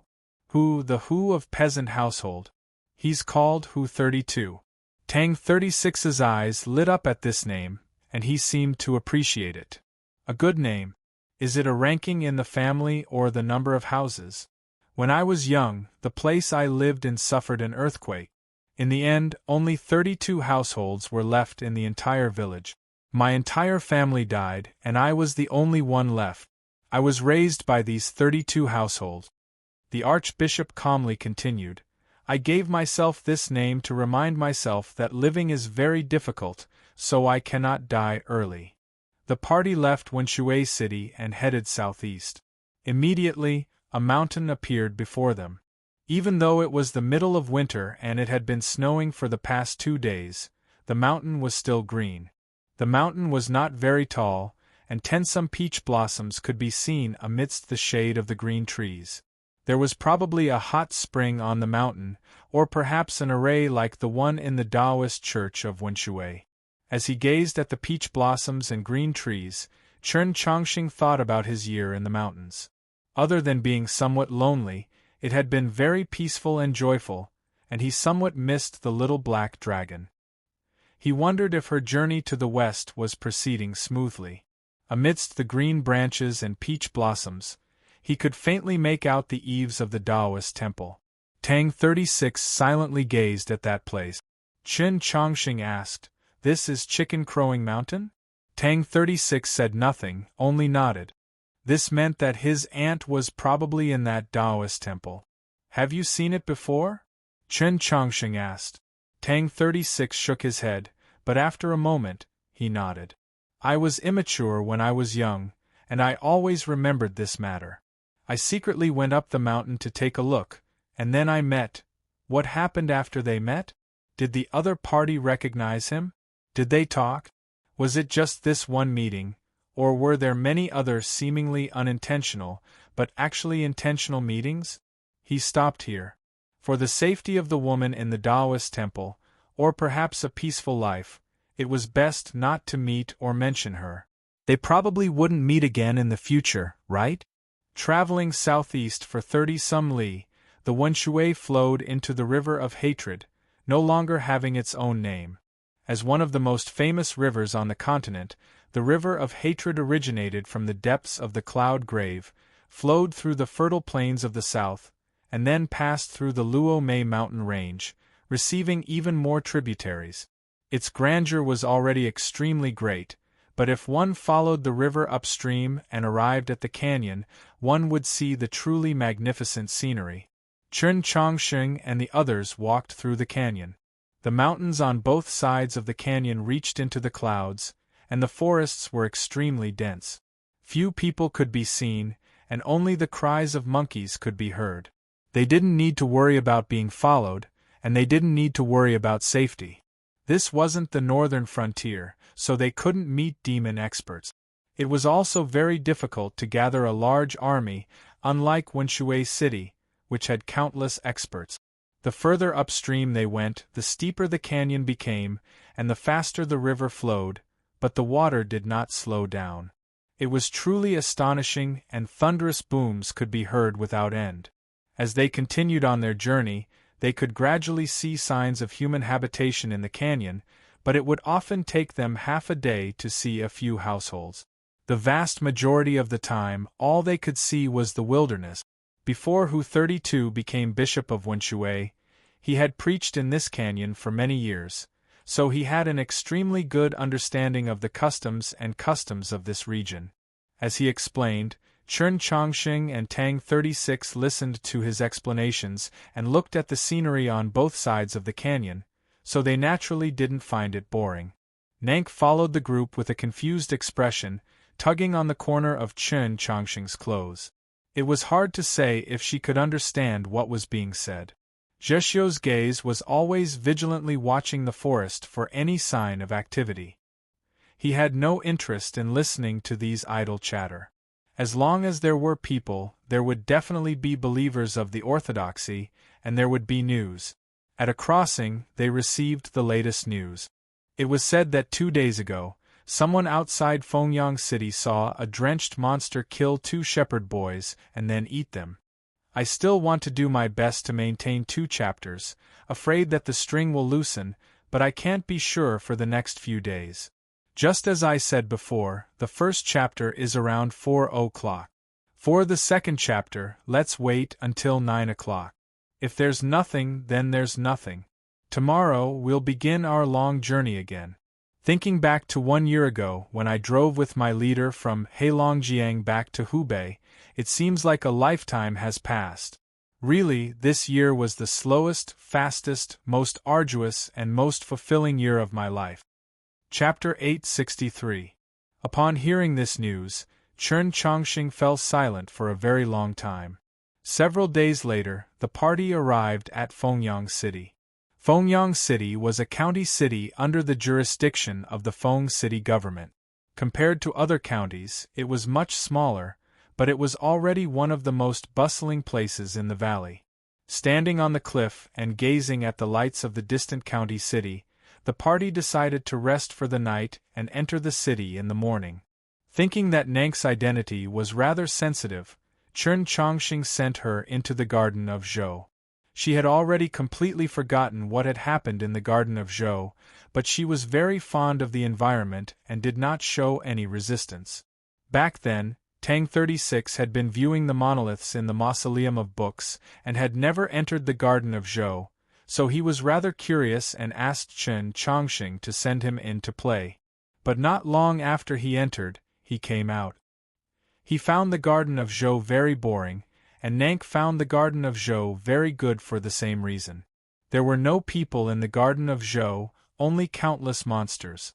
Nank instinctively felt relaxed, but this only made Tang 36 feel bored. To Chen Chongqing's surprise, Zhixiu also wanted him to send him into the garden of Zhou. He quietly sat on the plains for a while. After coming out, he said to Chen Chongqing that the plains were now boring because the sun would set. The seal over the plains had already been broken, and the monsters living in the garden of Zhou were constantly rising in level. Chen Chongqing knew that Zhixiu did not find it boring for these reasons, nor was it really because the sun would set. It was because the girl who used to watch the sun with him was no longer there. At 5 in the morning, Chen Chongqing calmed his mind and opened his eyes to look at the river below the cliff. He felt rather regretful. For an entire night, he had spread his spiritual sense across the two shores of the valley, hoping to find any trace of Chusu, but he had found nothing. The climate in the valley was much warmer than the plains beyond the mountains, and Fengyang City was also much hotter than Wenshui City. Even in the depths of winter, there was still no snow. Even wearing a cotton-padded jacket would make one feel rather hot. It was just like those extremely thick chains on the river. In the sunlight, they did not give off the cold feeling of iron, but rather a burning sensation. Fengyang City was built against the mountains, and as one walked along the cliffs toward the city, one would see nothing but tea trees. Moreover, it was obvious that these tea trees had just been picked. Seeing the confused expressions of Chen Chongqing and the others, who 32 explained, "This place abounds in wild tea, and the winter batch has the best flavor." In the last 10-some years, Fengyang's wild tea has only gotten more and more famous, and the winter wild tea has also become a valuable commodity. Every year, a tea party will be held at this time, with the prefectural magistrate and archbishop personally attending. Countless tea merchants will gather here. It was still early in the morning, but Fengyang City was already bustling with activity. On both sides of the main road leading from the river to the Seven Treasures stronghold above the city, several dozen tea shops had already opened their doors. Shouts and greetings rang out incessantly, and one could even smell the simple fragrance of tea wafting along the stone steps in the morning breeze.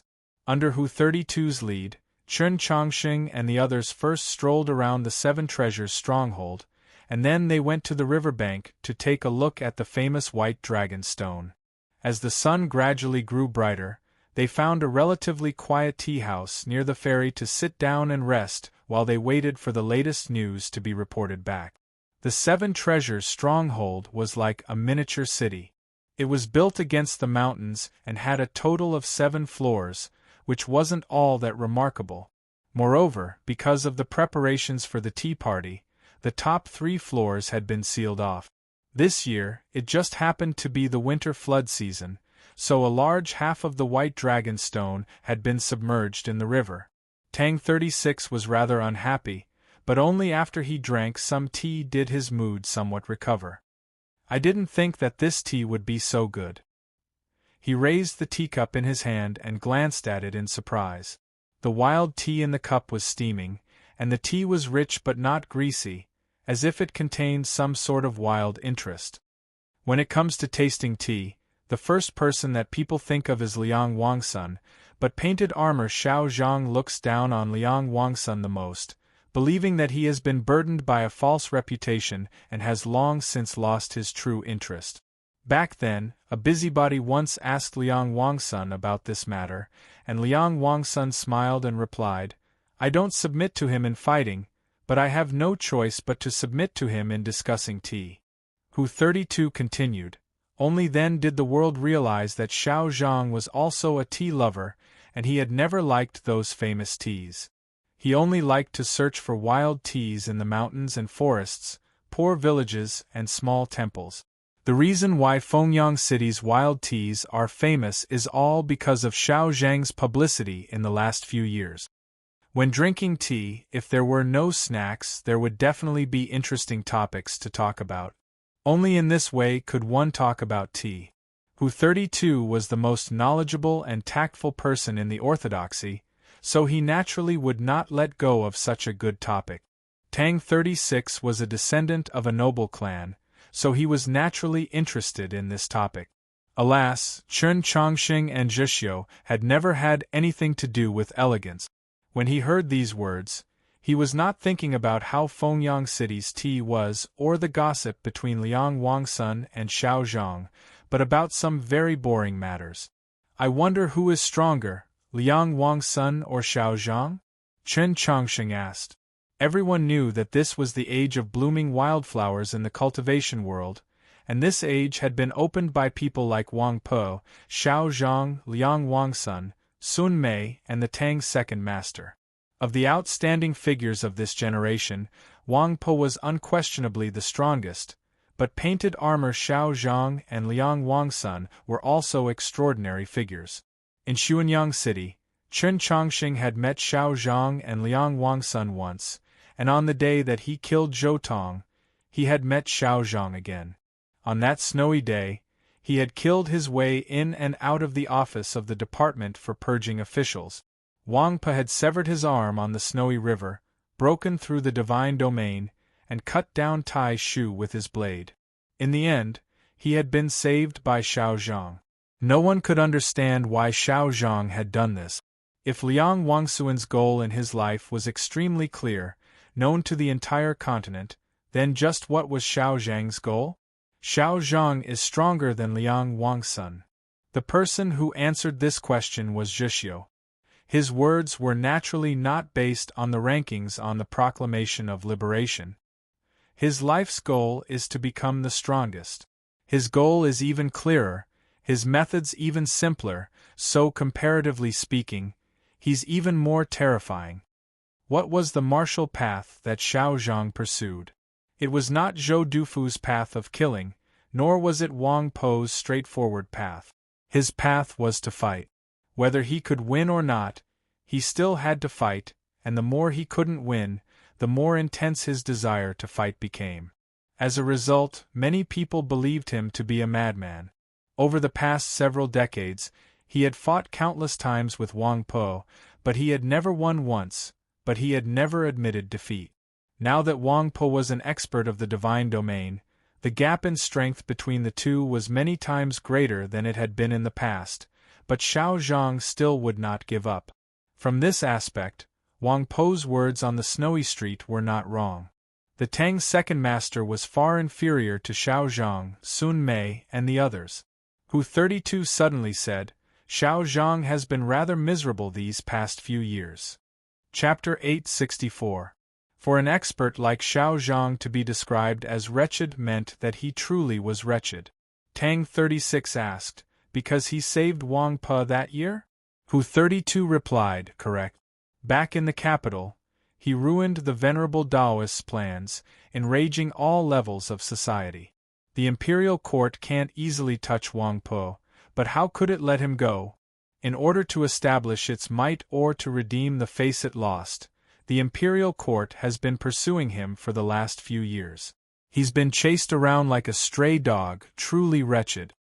For an expert of the Proclamation of Liberation like painted armor Xiao Zhang to be pursued by a single wanted order from the imperial court sounded rather inconceivable. But it could not be forgotten that the imperial court had countless experts. They could switch shifts and rest, but Xiao Zhang was alone, with no family or friends. No matter where he went, he had to be wary of ambushes. Perhaps when he went out to eat a bowl of noodles, he would run into the most sinister assassins of the Department for Purging officials or the most experienced bailiffs of the Ministry of Justice. Moreover, these days were not just for a day but all the time. Tang 36 glanced at Chen Chongqing. Chen Chongqing knew what he meant and shook his head. I had the Li Palace send someone to deliver a message, but he wasn't even willing to see me. Tang 36 asked, "What about Wang Pe? He should be doing something." Chen Chongqing replied, 2 years ago, the last news I received was that Xiao Zhang had sent word ahead of time that if Wang Pe tried to help him, he would commit suicide on the spot." Tang 36 thought to himself that this was truly in line with Xiao Zhang's personality. Shaking his head, he said, "He truly can't afford to lose this face."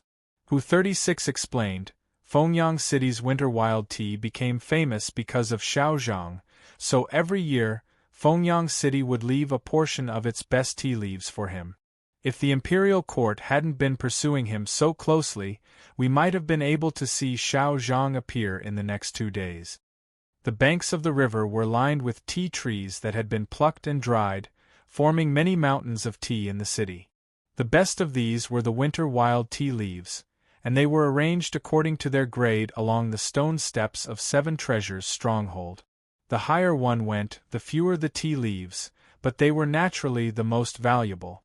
According to convention, the 2 baskets of the best tea leaves were placed at the very top.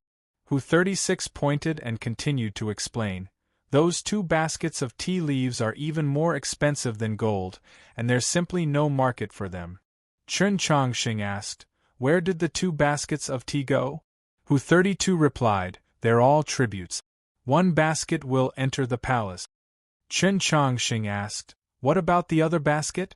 Tang 36 glanced at him like he was an idiot. Hu 32 also had a rather strange expression as he said, "It's naturally for Sir."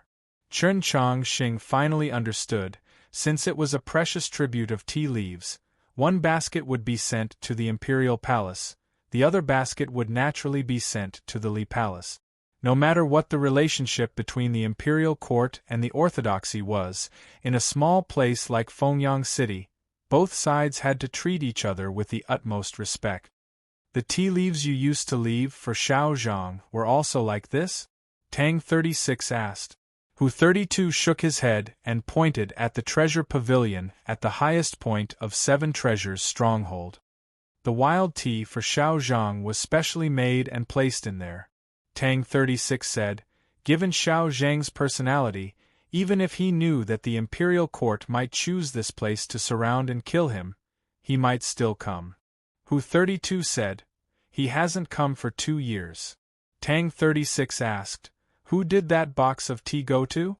Hu 32 replied, "On the surface, it would naturally be said that it wasn't sent out, but many people know that it was sent to the Prince of Xiang's estate in the capital." Tang 36 asked in surprise, "Why is that? What right does the Prince of Xiang have to bypass the imperial court and the orthodoxy?" Hu 32 smiled.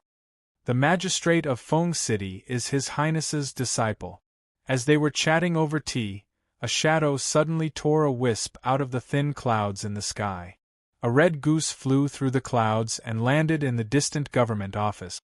Soon after, gongs and drums began to beat, a notice was posted, and the government office was even filled with praises. In these 3 years, Chen Chongqing had been in the snowy mountains of the northern border, while Tang 36 had been imprisoned in the old estate and the ancestral hall. He had no idea what was going on. The Pavilion of Heavenly Secrets has changed the rankings.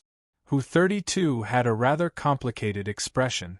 Chen Chongqing and Tang 36 finally understood what had happened.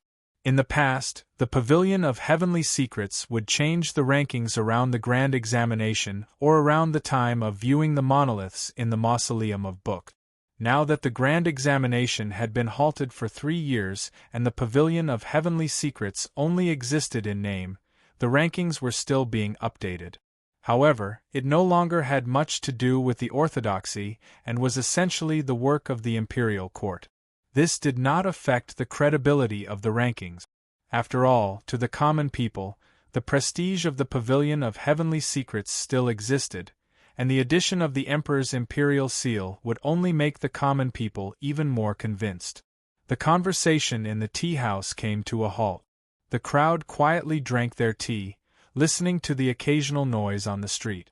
The first to be announced was the proclamation of Azure Sky. As the names of Go Hanshi and Chen Chongxing left, more and more young geniuses of cultivation reached ethereal opening appeared. Less and less people paid attention to this proclamation that once represented the potential of these youth. However, Chen Chongxing noticed that there were a few names on the proclamation of Azure Sky that he knew. Fu Xinji, Chen Fugue, Chu Wenbin. These were the first batch of students the Orthodox Academy had accepted. It seemed that Su Mo's management of the Orthodox Academy wasn't bad. It was different from when the Pavilion of Heavenly Secrets had been in charge. Now, when the imperial court changed the proclamations, the proclamation of Golden Distinction and the proclamation of Liberation would also be made public. The next to be announced was the proclamation of Golden Distinction. This time, he heard even more familiar names: Gohan Shi, Guan Fei Bai, Liang Ban Hu, Zhong Hui. Because of his and Su Yurong's identities, they naturally would not be listed in any of the proclamations. However, this year's proclamation of Golden Distinction was still the youngest in the past several hundred years. Apart from the era of Zhou Dufu and Chen Xianba, there was no other era in which so many youths had entered star condensation. It truly was an era of blooming wildflowers. Next was the proclamation of Liberation. After Wang Pe had broken through 3 years ago, he had finally left the first rank that he had guarded for several decades. Xiao Zhang, who had once had the greatest hope of catching up to him, was not qualified to enter the rankings because he was wanted by the imperial court. As a result, the current first rank was naturally Liang Wangsun. Below him were Xiao De and other true experts whose names had long since spread far and wide. When Chen Chongxing heard the 4 words, famous name Guan Bai from the 9th rank, he couldn't help but be pleasantly surprised. When the proclamation of liberation finished reading and he still did not hear Qiushan Jun's name, he turned to the upper reaches of the valley and shook his head, his thoughts a mystery. Suddenly, fireworks began to rise from the distant government office. Diluted by the gradually flourishing light of the morning sun, they were not particularly gorgeous. Presumably, they had been decided on the spot for some unknown reason. Why did the government office have praises and fireworks, and most importantly, why did the imperial court suddenly change the proclamations?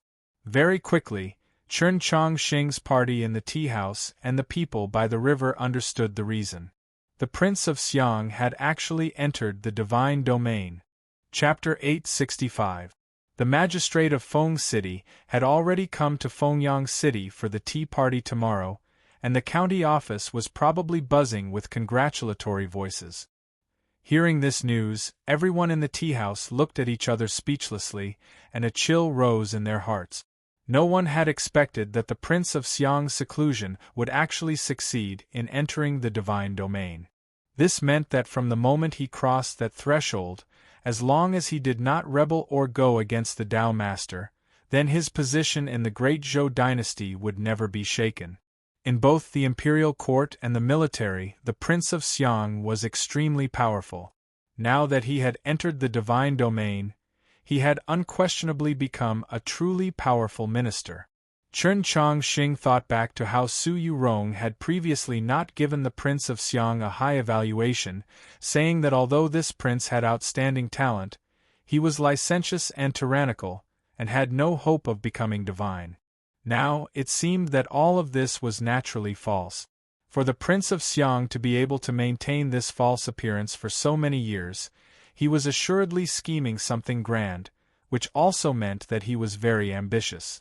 As the most powerful prince of the great Zhou dynasty, if he had any ambitions, then it was very clear what he wanted. Chen Chongqing was a little worried about his senior, who was far away in the palace. At this moment, the sound of the imperial edict being read rang out on the street again. The Prince of Xiang's entry into the divine domain was not even the entirety of the changes to the proclamation. 3 months ago, the Mountly Sword Sect Master used his heart to cleanse his sword and successfully entered the divine domain. Hearing this news, the somewhat oppressive and silent atmosphere in the tea-house was immediately dispelled, like a gentle breeze on a river. Tang 36 said to Chen Chongqing, "Congratulations." In the past, the Orthodox Academy and the Mountly Sword Sect had many grudges and entanglements, even enmity that was very difficult to resolve, but that was all in the past. Now, the entire continent knew that between the imperial court and the orthodoxy, the Mountly Sword Sect would naturally support the latter. They were allies with Chen Chongqing. The Mountly Sword Sect Master entering the divine domain was naturally a good thing for Chen Chongqing and the orthodoxy. Although an expert of the divine domain could not alter the disparity in strength between the two sides, it could at least lessen the shock brought about by the Prince of Xiang. Chen Chongqing thought to himself, so it turns out that such a major event has occurred in Mountly. No wonder Luobu and Guan Feibai were in such a hurry to return. Everyone was very happy, except for Zhixio, who had no expression on his face. Tang 36 understood why and comforted, "Don't think too much. In any case, even if the Mountly Sword Sect Master hadn't entered the divine domain, you still wouldn't have been able to defeat him. The Red Goose had finished its task of sending messages. It must have replenished its food and water in the government office. After resting for a while, it took off again and flew along the mountain path of the county toward the riverside. Presumably, when it reached an open area, it would flap its wings and fly away, breaking through the clouds and bringing the will of the imperial court to the people further away or in more remote areas. The people of the county looked at the red shadow that was as fast as lightning and excitedly applauded and cheered. Countless gazes followed it, and Chen Chongqing and the others in the tea-house were no exception. Their gazes followed the Red Goose to the river, and watched as it flapped its wings and quickly flew past the iron chains and into the sky. Suddenly, countless crossbow bolts shot out from the forest on the other side of the gorge. The Red Goose was not prepared at all and was shot by the crossbow bolt. It fell from the sky into the river and quickly disappeared. Everyone who saw this scene was stunned. Chen Chongqing's expression became somewhat solemn. He could clearly see that the crossbow bolts were not shot at the Red Goose. The aura of the crossbow bolts was very terrifying and should have been shot by divine crossbows. No matter how important the Red Goose was, it didn't need such a concentrated volley of crossbow bolts, nor did it need to use divine crossbows. Moreover, the information carried by the Red Goose had nothing to do with the urgent military situation. Then who were the real targets of these divine crossbow bolts? The sky above the gorge was slowly drifting with some clouds that couldn't block the morning light, and there was no sign of a storm. Yet in the next moment, an ear-piercing loud noise exploded in the sky like a thunderclap. Countless divine crossbow bolts once again broke through the air and disappeared. Then, 10 odd and terrifying sword flashes appeared in the sky.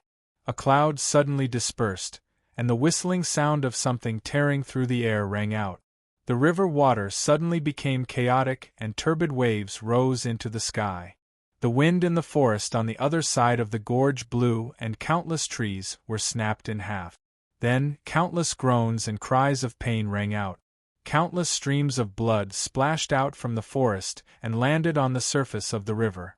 Just like the Red Goose from before, it quickly disappeared without a trace. The iron chain on the river swayed violently, making clanking sounds. A pair of worn-out leather boots stepped on the chain. No matter how the chain swayed, no matter how fast the river flowed, no matter how sharp the crossbow bolts and sword flashes, that pair of old boots remained incomparably steady. The wind continued to howl over the river, rustling the white paper and causing it to rustle. It even drowned out the clattering of the chain. The man stood on the chain, his face covered in white paper. Even with several holes dug into his face, he still looked as terrifying as ever. But compared to before, the white paper on his face was missing a small section, and there were some blackened bloodstains on it, most likely the scars left behind by injuries from a long time ago. It was very obvious that he had suffered very heavy injuries. Moreover, he had been continuously pursued, and he didn't even have a moment to rest. Anyone else in this situation would think of fleeing, or at least conserve some energy. But this man did not do this. He raised his famous spear, blocked several crossbow bolts, forced back a sharp sword glow, and walked toward Fengyang City. Countless gazes fell on him, following his footsteps, silent and nervous. The man shouted at the county, "Who fucking dares to touch my tea?" All of Fengyang City was silent. No one dared to answer him. This shout silenced the entire city. This man was truly arrogant. He truly deserved to be called Painted Armor Xiao Zhang. Fengyang City's winter wild tea had become famous because of Xiao Zhang, but because he was wanted by the imperial court, it had been 2 years since he had participated in Fengyang City's winter wild tea party. The elders of Fengyang City had promised him a box of tea, and it had now been delivered to the Prince of Xiang's estate. Everyone believed that he would not appear this year, but he had. So the people of the county did not know how to answer. The chain swayed, clattering, the river rippled, clattering. Other than these sounds, there was no other sound. Xiao Zhang walked down from the chain, stood on the ground of Fengyang City, and then began to ascend the long stone step. At the very top of these steps was the Seven Treasures stronghold. The highest point of the Seven Treasures stronghold was the treasure pavilion. A box of tea was placed in the treasure pavilion. Had he really come to take the tea?